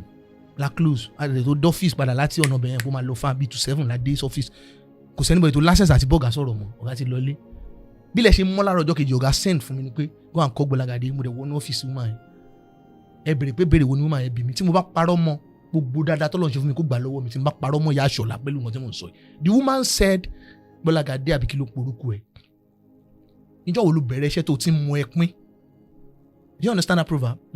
pé sharing formula níjọ́ wo ló bẹ̀rẹ̀ iṣẹ́ tó ti mú ẹ pín ṣèbọn ọkàn fi ẹ sí torí pé kò sí èrò ńlẹ̀ ló ṣe ń ráyè mo ṣe sentry 5 months ẹnu mi gbà mo ń sọ I did mo ṣí gate tèmi fẹ̀ta èmi màá tún wá pẹ́ kúrò lọ́fíìsì màá tún wá tètè tún wá jí dé wọn tún wá rí mi mú sọ́wọ́ mo tún wá gbalé sí ẹ̀yìn ọ́fíìsì I was ready for the battle ẹlòmíì dẹ̀ ní ìtọ́ wá ti yorùkọ ẹ̀kún patrol báyìí lá máa sunkún lá sick lánàá máa gbé iṣu gbé ẹ̀wà lọ lé ọ̀gá ẹ̀jọ́ owó tó ń rí patrol yẹn ti dùn mọ́ but people cry before we make money. That's the statement. People cry before you guys make money. Alukurian ẹ tún wọn mọ̀ kó tó wá ṣẹlẹ̀ kò sí nǹkan tó kọ́ lọ́n pẹ̀lú ẹ this is my salary má jẹ́ n fọwọ́ kàn this is the bribe money jẹ́ n separate ẹ ọgbẹ́ni you dey deceive yourself as far as say na your body and na your spirit work the work owó yẹn máa ó ti wà join together in spirit gbogbo ohun tí mo fowó yẹn ṣe wàláì mi ò jèrè kankan nù ẹ. gbogbo nǹkan tẹ fowó bribe yẹn ṣe pátá. even my salary in conclusion ẹ tún wá mọ funnest part tá a bá fẹ́ yára wa lówó pé mo broke ilẹ̀gbẹ́ pé àwọn grand mi ò lọ patrol àbí whatever tá bá fẹ́ yára wa lówó a máa ń sọ fúnra wa ni okay there was one woman head of operation wa tó jẹ́ second in command fún woman even this ìyá àlàdé òun kan gbà fọlọ́run ni kò wú woman yẹn náà kó máa support nǹkan tí woman yẹn ń ṣe kò wú bọ́ ẹ mọ̀ kọ́ máa rí tèmi jẹ́ nkáwọ́ jẹ́ I'm not siding na kò ṣe pé kó fún mi ń bribe tó bá fọ́nbù máa sọ kò wú àlàdé kò wú woman yẹn nǹkan tọ́lọ́run dẹ̀ tí wọ́n á fi kẹ́ woman yẹn ni pé sójà lọ́kọ ẹ̀ colonel lọ́kọ títí ẹ̀ woman yẹn ò kì í bá wa gba bribe kì í bá wa lọ́wọ́ sí i kò ń ṣe wàláì kò ń ṣe pé mò ń sọ láti fi bò láṣìírí so kò wú woman yẹn so woman yẹn kàn gbà fọlọ́run ni get woman yẹn kàn gbà fọlọ́run pé abẹ́ẹ̀gì níkàjọ ọ̀gá kú ni anything yes ma mo ní woman yẹn ṣe wọ́n wá delay salary mi fún mi àbí 4 months mo mìíràn dáàdì mi ló wá ń send owó oúnjẹ sí mi àti mi lọ patrol mo dẹ̀ ń ṣí géètì ni lẹ́yìn àwọn tó bá dé tó máa fún mi ní 200 fún mi ní 500 fún mi 100 I get most of them knew I was saying the right I get but to fight for me ó le ẹni tó tún gbìyànjú àti fight fún mi that was Adeoye Babatunde Samuel Pope náà porúkọ bọ̀ máa yẹn ò mọ̀ mi rí ó mú mi lọ sórí òkè ó bá mi sanwó ọṣẹ ẹ̀wẹ̀ I met him in that road safety he stood by me wọ́n mú máa yẹn sọ́wọ́ wọn fún ẹ̀jẹ̀ tó gbẹ because the man was fighting for me. lórí bribe yìí náà. wàláì. lórí bribe. àníṣe ẹni tó ń gbèjà mi Pope Adeoye wọ́n fún ẹ̀jẹ̀ tó gbẹ oh my you know kó nǹkan dúró re ni at a point ó ní ló wà ìgbéyàwó mo like Gbolagade àbọ̀lọ́ ló rán mi sí ẹ mo tó dẹ̀yìn lẹ́yìn ẹ̀. Before we go, because I won't want us to spend much time again, there is something I want you to kindly put more light on to explain better. Owó tí ẹ bá ń gbà lọ́wọ́ èèyàn kan tó ń pààyàn kan lẹ́kún kò tó gbà ìwọ náà máa rántí àtúbọ̀tán ẹ̀. Exactly. That was why I now went to, for now, I'm into media stuff. Okay. So even that my friend I told you in secondary school, me to Manjiwo, he's in UK. I called him and Utibami register CAC, Corporate Affairs Commission. So as I sit here now, little ni mo ba kekere, I'm a CEO of my own. But owó establishment àti sponsor lo heavy tí mi ò rí. Mo ní WhatsApp mi mo ti submit proposals on radio stations gan. But topic mi on touch heart most of them of a program mi láyé. What is your topic? Number 1, àtúbọ̀tán. Okay. You understand? Okay. So, ẹni tó bá ti gbọ́ yẹn náà bóyá ẹni yẹn náà lẹ́bọ lẹ́rù or whatever kò lè tolerate irú nǹkan bẹ́yẹn. Yes, it's true. But something you can actually just start by yourself. But financially, I'm very weak. What are the things you think you need? Though, with the little stuff. Do you know you can start something like this and be doing it by yourself? I know, but Baba, Naraba go take flow this thing. Like, what do you think you need? If I get the necessary equipment, you are into this before me, so yes, you can actually. I don't need money. Okay. I need equipment and a studio and a place to stay. Wow. I have the talent. You don't have apartment by yourself. I still manage with someone for now. Okay. I manage with someone for now. Okay. And it's so heartbroken, but it's option. The story will change soon. I pray. By the So, grace of God. nǹkan tí mo fi gbogbo owó yẹn ṣe, Baba, I trained my woman to University of Ibadan, Eniola. Baba, I train na water she dey stay. Money ya mo ti pàdé girl yẹn. Water òun ló gba lesi. Baba àti ìyá ẹ̀ ló ràn ní 100 level 200 level. Ó dẹ̀ weak there which is normal. No, they are kò ṣe pọ́ sọ pé wọ́n wà lé mi láyà pé a fà fún ẹ o. Okay. Pé bá wa gbé o. But me bring a boyfriend. Sure. I shouldered it off. Màá tún tẹ̀lé lọ́nù lecture hall lálẹ́. A máa kàwé ẹ̀ fún a máa jẹ èmi. Wow. A máa wá sọ́jọ́ a máa ra gbogbo food stuff. We live a couple's life. Wow. Baba ó padà lọ lóyún fún classmate ẹ̀ ni o. Mo gbọ́ mo fẹ́ lè ní mental issue. Ọpẹ́lọpẹ́ Ọlọ́run ló jẹ́ kí n tiẹ̀ wá survive. Ṣé kò ṣòwò bribe lẹ́fí rán lọ school? Baba na the bribe money. So ìgbà tí wọ́n padà wá béèrè. They come dey clear me say ọ̀gbẹ́ni wá ó rò pé o lè yan Ọlọ́run jẹ àbí. I'm not kidding. Oh my God. So that is why if you see all these Yahoo boys tán ní issue break up lórí social media pé sí loyalty test fail o. Ọ̀gbẹ́ni àlàyé ibo tó ti ń pump owó fọ́ọ̀mù ẹ̀ lẹ́gàn ibo ló ti rówó yẹn. Ẹlòmíì mọ́tẹ́ alásídẹ́ǹt tó ń ṣe Yahoo wa ni pé. Good, thank you for us. Ibo ló ti rówó tó ti rà. Ẹ máa gbọ́ ẹ̀ ń pọ́n ga kan wà. It is a story I saw. I knew it. Mo dá owó fún máa mo dá 500 naira mo dá fún máa yẹn rí nígbà I was in service. Ẹni tó bá ti fẹ́ nígbà táwọn tó ń rí tàyà lójú ẹ̀mí mi tẹ́pẹ́ àwọn aláṣẹ máa dá 500 naira fún wọn gan wọn rí pension gbà so ṣé màá dúró báyìí kí n máa sọ pé kí n máa darúgbó máa dàgbà kó máa dá 500 fẹ́ mi bàbá ìdè wáìn mi ni. make I kúkú comment o.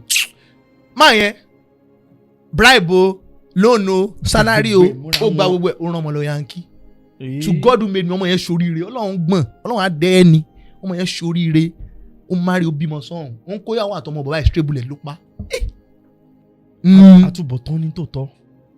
bàbá ọmọ yẹn ṣoríire sẹ́ẹ̀ tó lówó tó marry tó bímọ e dey come naija na straight bullet na him kill that boy. gbogbo owó tó ń gbowó bribe tó lọ fi ń kọ́lé lọ. dey play my fans man kan náà wà I don't want to mention name again patrol eléyìí tí ẹ̀ tún wà wọ́n sọ fún wa nù tán ni patrol lè ní eléyìí tí mò ń sọ yìí wà tán ti pè pé tírélà ti wó pàyàwó àtọmọ mọ́lé o na bribe money àwọn ilé tó wà lẹ́gbẹ̀ẹ́ wọn wà láì tàláì mọ́tò òde bẹ́ẹ̀ mọ́tò tó máa ń kógbẹ́ tó máa ń báyàn fa àwọn ìdọ̀tí bíìn yẹn kúrò nù sókèwé ó dẹ̀ wò pàyàwó àtọmọ mọ́lé.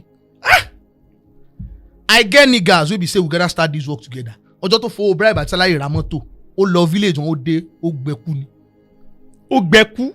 ṣé you dey wine state I'm not telling you cock and bull story na wetin I experience okay now baba owó yẹn dẹ̀ nìyí alábùrò mi tá a bá fẹ́ yára wa lówó a máa ń sọ wa even woman tí mo sọ pé ó jẹ́ second in command wa ìyálàdé nítorí mo fẹ́ lọ sábà mo fẹ́ lọ bọ́ salary mi the woman said Gbolagade wa mo bẹ̀ẹ́ nítorí Ọlọ́run àmọ́ pé ọmọ gidi ní ẹ̀bọ̀ ìwọ náà kan stubborn ni most of them knew I'm saying the right thing but wọ́n lè sọ pé they support me 100. I get friends okay ká sọ pé gbogbo wọn hate mi ni gbogbo àti mi fi rí salary gbà kí ló ti gbogbo wọn fún mi lówó pé ó yá ẹ fún Gbolagade lóúnjẹ ẹ fún ní pọ̀nmọ́ ẹ fún lẹ́ran ó yá gba figo gba 1k if they hate me they no go dey take care of me wọ́n máa ta mí nù ni you no get but they know say ọ̀gbẹ́ni eléyìí ò ṣe gbé jà ẹ̀mí ẹ̀ yìí o they tag me na dino mi láyé they call me pé mo rugged and which is true ọmọ bíbí inú tí nítorí ẹ̀jẹ̀ ń fa kínní yẹn ni pé mo kọjá lẹ́yìn window woman yẹn lọ́jọ́ sí mo ṣẹ̀ náà ní wá ní kí n máa sanko mo wá ń san oko mo ń ṣe fatigue ó normal a máa ṣe fatigue pé ẹ̀gán ó yá from year to year kò ń pọ̀ mi ní parọ́ pé yá just cut it baby punishment dem o. Yọ. mo wá ń gbọ́ tó ń sọ fún ọmọ yẹn wá ń complain pé inú ọ́fíìsì AC ti sú òun òun náà tiẹ̀ fẹ́ lọ patrol kó ń lọ wò bí field yẹn ṣe ló máa ń ròyìn pé patrol máa ń wá sọ fún ọmọ ẹ̀ which I heard with my 2 ears wallahi ta'ala pé tó bá lọ patrol tán bá mú tán bá gbaṣẹ́ lọ́wọ́ òun ò ní bá dá sí o so ó dẹ̀ mọ̀ àwa ló rán lọ́kàlà lọ́mọ gbowó wa àdámọ́ tó dúró ní Fondok bus stop ní Akínyẹlé ní Mọ́níyà junction old road yẹn ní Fondok àdámọ́ tó yẹn dúró lọ́jọ́ sí ẹ̀dẹ̀ ní kí n máa gbé mọ́tò lọ sí ọ́fíìsì aṣọ ti jọ plan ẹ̀ gbogbo wọn wọ́n fẹ́ mú mi sọ́wọ́ the Lord is speaking for me my dear bro. Oh my goodness ẹni tó bá sọ pé kò sọ lọ́hùn ajé irọ́ ló ń pa you dey whine àbùsárí àbùsá àgùn jújù go finish ogun máa tán ọkùn ẹni nígbàgbọ́ ẹni Ògúnrìnwálé said Gbolagade gba key take this baba to the office kí n dẹ̀ tó dé ọ́fíìsì ó dẹ̀ pè mí Gbolagade ó yá gba 3k lọ́wọ́ máa yìí kò fi máa yìí lẹ̀ àti ọ̀gá ẹ̀ṣọ́ gba 3k mo dẹ̀ lọ sọ́fíìsì mo lọ ń dúró de ṣe é pé nígbà tí mo dé ọ́fíìsì ó ti pè wọ́n pé mo ti ń gbé mọ́tò bọ̀ wọ́n dẹ̀ dì Gbolagade mọ́tò dà wọ́n ní ẹ̀ ó ti gba 3000 lọ́wọ́ bàbá kíní kan wà dàbújá wà á ṣe gbá kan and òun ló dẹ̀ ní kí n gbowó yẹn mo ní kò sí wàhálà ó yá set panel bọ́dọ̀ yẹn dẹ̀ ṣe ṣẹlẹ̀ tí mo ṣe narrate tẹ̀ even ẹni tó jẹ́ intelligent officer wa máa yẹn náà kò wú láti support kan tó ń ṣe bọ̀ kò lọ́pṣọ̀n máa yẹn náà have to dance to their tune torí bá ti fi lè jẹ́ olórí burúkú àwọn èso rere tó jẹ́ gidi gan wọ́n á máa èrà máa jẹ wọ́n lọ́kàn Tinubu might be a good man but àwọn tó kó sábẹ́ ńkọ́. àwọn tó kó sábẹ́ ńkọ́. you dey whine. òun nìkan la rí tàǹtàgò. ok àwọn tó kó sábẹ́ ńkọ́ ok now ẹ mọ̀ nǹkan tó fa compulsory retirement ẹ̀ Ọlọ́run dojú tì ní láti ìgbà tí mo ti bẹ̀rẹ̀ iṣẹ́ for good 5 years mi ò lọ annual leave rí alukurian kerim. ẹ wá ń ṣiṣẹ́. I dey work like jackie I rugged pa èmi àkúbẹ̀ mo ní I dey work gan. so ọjọ́ yẹn ẹ̀mí mi kàn sọ pé Gbolagade ó yá sọ pé kàn gbé ẹ lọ sí officers mess because I ní hotel ẹ mọ̀ pé there will be mess now pé àwọn officers máa ń mọ̀ tí máa ṣe lọ so mo wá wà lọ officers mess lọ́jọ́ yẹn kẹ́ni wọ́n mọ̀ pé ìjọ tí ẹlẹ́ṣẹ̀ bá fẹ́ jìyà bàbá olódodo máa pín inú ẹ o torí ẹ tẹ́ bá ti jí olórí àdúrà tó yẹ kéèyàn máa ṣe as a living being wípé Ọlọ́run o ìyà tí mi ò mọwọ́ tí mi ò mẹsẹ̀ má jẹ́ bá wọn jẹ́ bàbá olórí àdúrà gidigidi ni. ó nẹ́gbọ́n mi kan I don't want to mention his name ilé lára ti sọ àwọn àfáà ti pè pé wá ọ̀gbẹ́ni má lọ títí òde òdálé ni o ó ní 100 ó kàn pé ọ́fíìsì ní ẹ ló ẹ wò mí nílé wẹ́ẹ́ replace mi àwọn tó máa ń fẹsẹ̀ gbálẹ̀ tán kàn rí bí chance opportunity pé ó yá come and go inú wọn dùn àwọn tá à ń lọ rí how could love for the first time don't you get it ẹ tẹ́ pẹ́ ẹ̀kan lóṣù abẹ́ méjì lóṣù ló máa ń lọ tẹ́lẹ̀ tó wá dìdí ìpele ni pé ó yá kọ́ ọ̀hún inú ẹ̀ gan-an dùn pé mo jẹ̀ ti lọ ti pẹ́ kí n lọ fi exercise wọ́n wá kó àwọn innocent soul wọ́n kó wọn sínú mọ́tò lọ́jọ́ yẹn. ẹni tó yẹ kó wa mọ́tò náà ó dé di mọ́tò ó ti rọ mi sí ó ti start ó ti ṣe gbogbo ẹ̀ èèyàn kan torí ẹ̀ ti gbàbọ̀dè tó ti wà láàrin wọn tí wọ́n mọ̀. Torí ẹ̀ ti gbàbọ̀dè yẹn kàn dé ni ọ̀gá nàmí gògó ìyẹn ò dé bá ágì ó dẹ̀ gbé kọ́kọ́rọ́ lé lọ́wọ́ yẹn dẹ̀ lọlé bó ṣe dé patrol nìyẹn lọ́jọ́ yẹn ọ̀nà Nova Factory lọ́nà Akínyẹlé ibi tó ń kọ́ abatí ọ̀sìn bẹ́ẹ̀ route yẹn náà wà lọ́jọ́ yẹn ó kàn rí kọ́ yẹn lórí fóònù mi nígbà tí mo wà mẹ́sì ni tọ́rọ́rọ́ hello metro alpha Gbolagade wetin dey sup na so person dey talk I no wan mention name where you dey baba I dey mess o God bless you my G my nigga person no dey our office àwọn èèyàn ti ń fọ́ fún mi lẹ́lòmíì mo wá di celebrity tó yẹ pọ́ is this the Gbolagade is this the Gbolagade is this the Gbolagade but they knew I'm standing on my right but they cannot challenge me baba ẹ lè fọwọ́ kan báyìí kẹ́ fi gbé fáìlì mi query ti pọ̀ jù and I will still defend myself I go win ibi tí mi ò ti lè gbàgbé ọ̀nkú ayọ̀ ìrètí ọ̀tún láti mo sọ fún yín yẹn torí òun ló kọ́ mi tó ṣe ń kọ́ tó dẹ̀ tó ṣe ń ká ó mò ń jẹ́ dèní he taught me how to read baba èmi nìkan mo ka odidi ìwé Hamlet novel yẹn I read it máa yẹn mo lè sọ story Hamlet fún yín lórí. ló ṣẹlẹ̀ lọ́jọ́ tí ẹ ní àwọn kan lọ patrol yẹn. wọ́n ṣe dé patrol nìyẹn ẹni ẹ̀kọ́ pè pẹ̀lú metro alpha where you dey mo ní I dey mess ó ní more blessing God bless you wa is on net mo ti gbàgbé yí ẹ̀yìn I couldn't remember tán sọnà sí tán jo tán yọ gbogbo àwọn mọ́tò tá a gbé mọ́tò àwọn ọ̀fẹ́ndà tá a park sínú mọ́tò tá a ní ọ́fíìsì wọ́n fi gíláàsì wọ́n fọ́ gbogbo ẹ̀ tán dáná sí ọ́fíìsì àwọn tó wà ní patrol lọ́jọ́ sí tán ṣá wọn ládàá yánmọ́yánmọ́ reason ni wípé wọ́n ní first car àkọ́kọ́ lọ ó drop normal owó tó yẹ kó drop the second person lọ ó drop normal owó tó yẹ kó drop the third person lọ ó drop normal owó tó yẹ kó drop ṣe get so ìkan ó wá ní bóyá mò ń bọ̀ àwọn tó dẹ̀ máa ń lọ ń pa ẹran lábàtí ọ̀yẹn ni it was a market day wọ́n tó máa lọ ń pa ẹran lábàtí ọ̀ni ẹ̀gbọ́n àtàwọn àbúrò ni wọ́n wà ní mikra wọ́n fẹ́ lọ pa ẹran lọ́dún náà lọ́hùn wọ́n dẹ̀ máa ọ̀bẹ wọn máa ń mú lọ́tún lọ́sì ni mo rò pé èèyàn wá sọ pé bí tó ń bá ń bọ̀ ó máa mú wa dídúró tí kò dúró driver tó gba kí lọ́wọ́ ẹni tó yẹ kó wa mọ́tò ṣe àgbẹ̀ wa mọ́tò gangan tó yẹ kó jẹ́ victim ti lọ lé bí ẹ ṣe kí mọ́tò mọ́lẹ́ bó ṣe bẹ̀rẹ̀ sí lé mọ́tò lọ torí 200 naira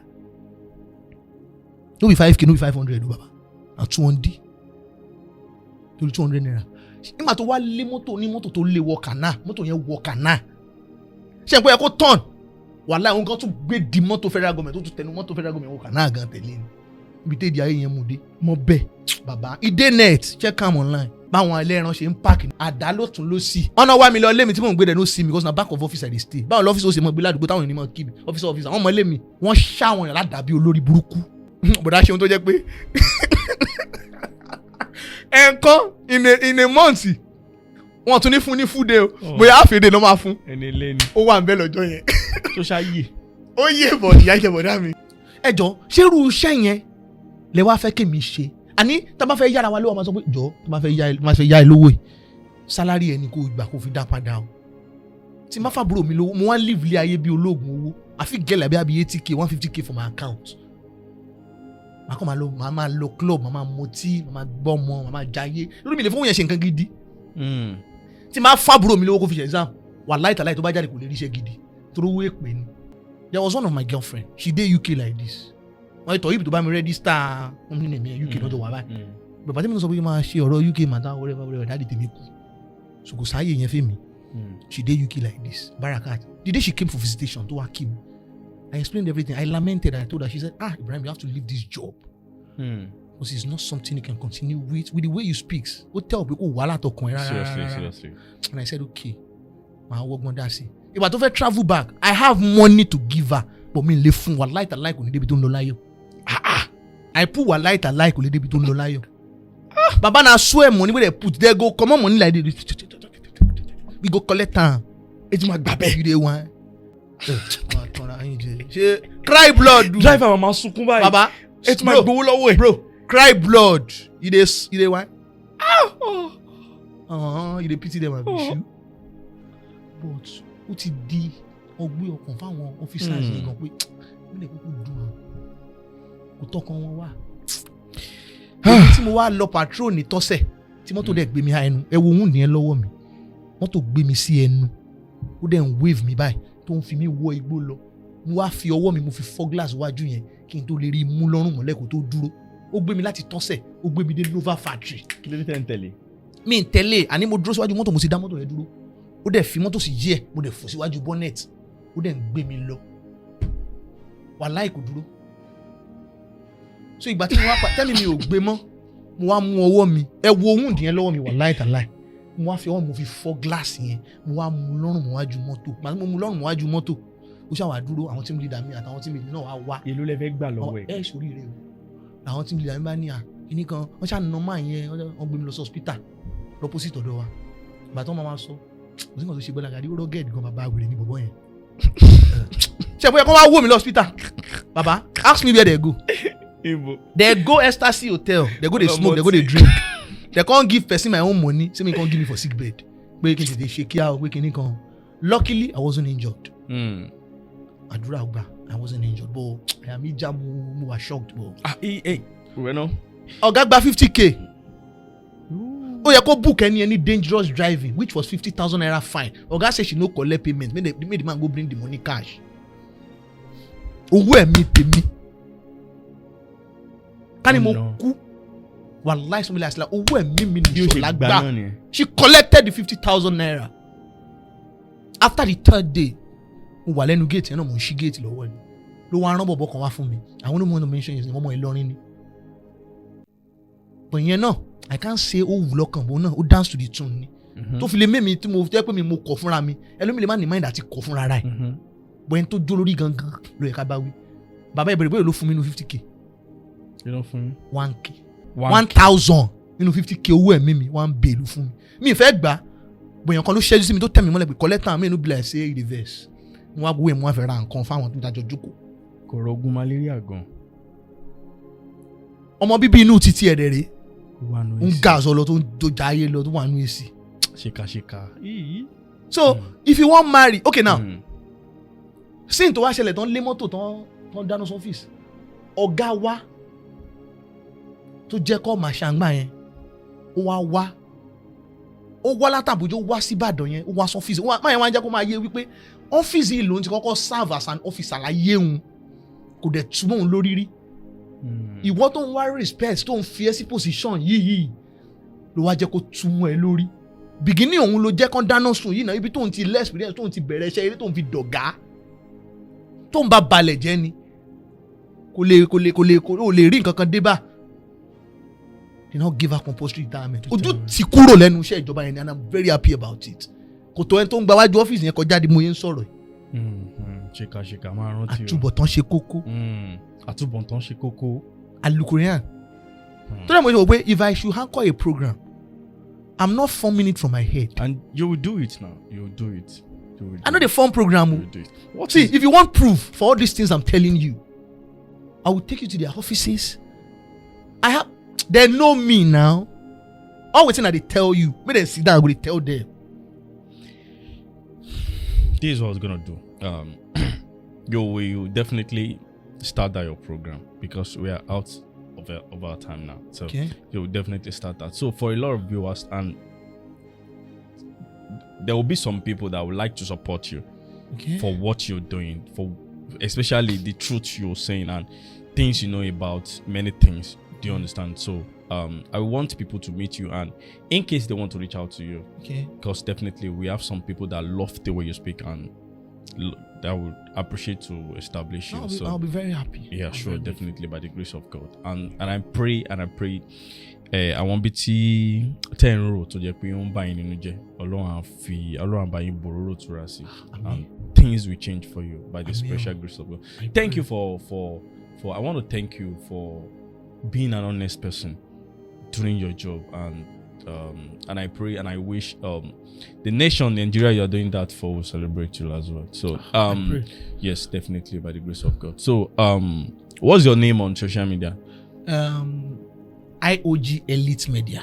IOG Elite Media. Yes. Oh, okay.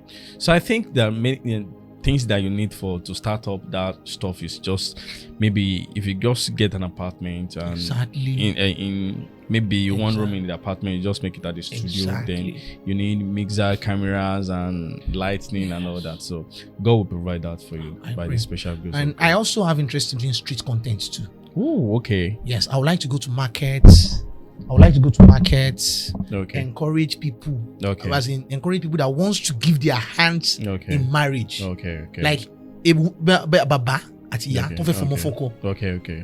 Kàn jẹ́ kọ́ mọ wọn. Things they need to know. Yes, kàn ṣiṣẹ́ tọ́ pé ẹni tó fẹ́ fẹ́ yìí, alóòótọ́ ló gbé mọ́tò wá, ó da kọ́kọ́ ọmọ wa lówó. Jọ ọ̀nà wo ló gbà tó fi rówó mọ́tò yìí? Unnecessary. I don't think you get that point. I got you. Pé okay now, mo fẹ́ fẹ́ ọmọ lọ́dọ̀ yín sí ẹ̀gbọ́n. Because most of our I saw your daughter. I said, okay, I would like to get married to your daughter. Ẹ wá rí pé mo gbé Benz wá. Mo múra gidi, mo múra bí àfáà, I dress decently, àbí mo múra bí pastor. Ẹ̀tọ́ yín pé ọmọ yín sí kọ̀rọ̀ pé kó ṣe find this mo ti rí owó mi, my source of income, what I do for a living. Kó má fẹ́ mi torí pé I have a Benz. Kó má fẹ́ mi torí pé because níjọ́ tí jíjà ẹ̀ bá máa dé, kò sí nǹkan tó kọ́ lọ́hùn pẹ̀lú, I don't know when he was making the money. Wàá jẹ́ nú ẹ̀, you dey whine.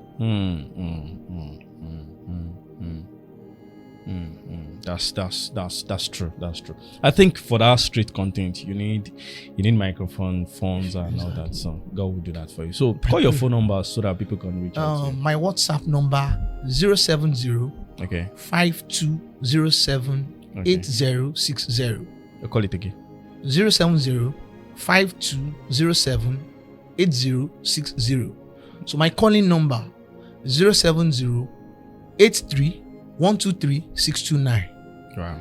070 83 123 629. Your social media handle once again. IOG Elite Media. On Facebook, On Instagram. on Facebook, on Instagram, on TikTok. on TikTok. Yes. What's your name once again before we go? Gbolagade Ibraheem Olalekan. They call you Ibadan. Yeah, I remember proudly, that. yes, I proudly remember one of that. That's Sure. that's good. That's I good. know. Waiting that they do for town, we Ibadan boys no fit. I We dey dey run alone now. now. We legit to no be lie. 100. Uh-huh. And with the Ozu. we get mine.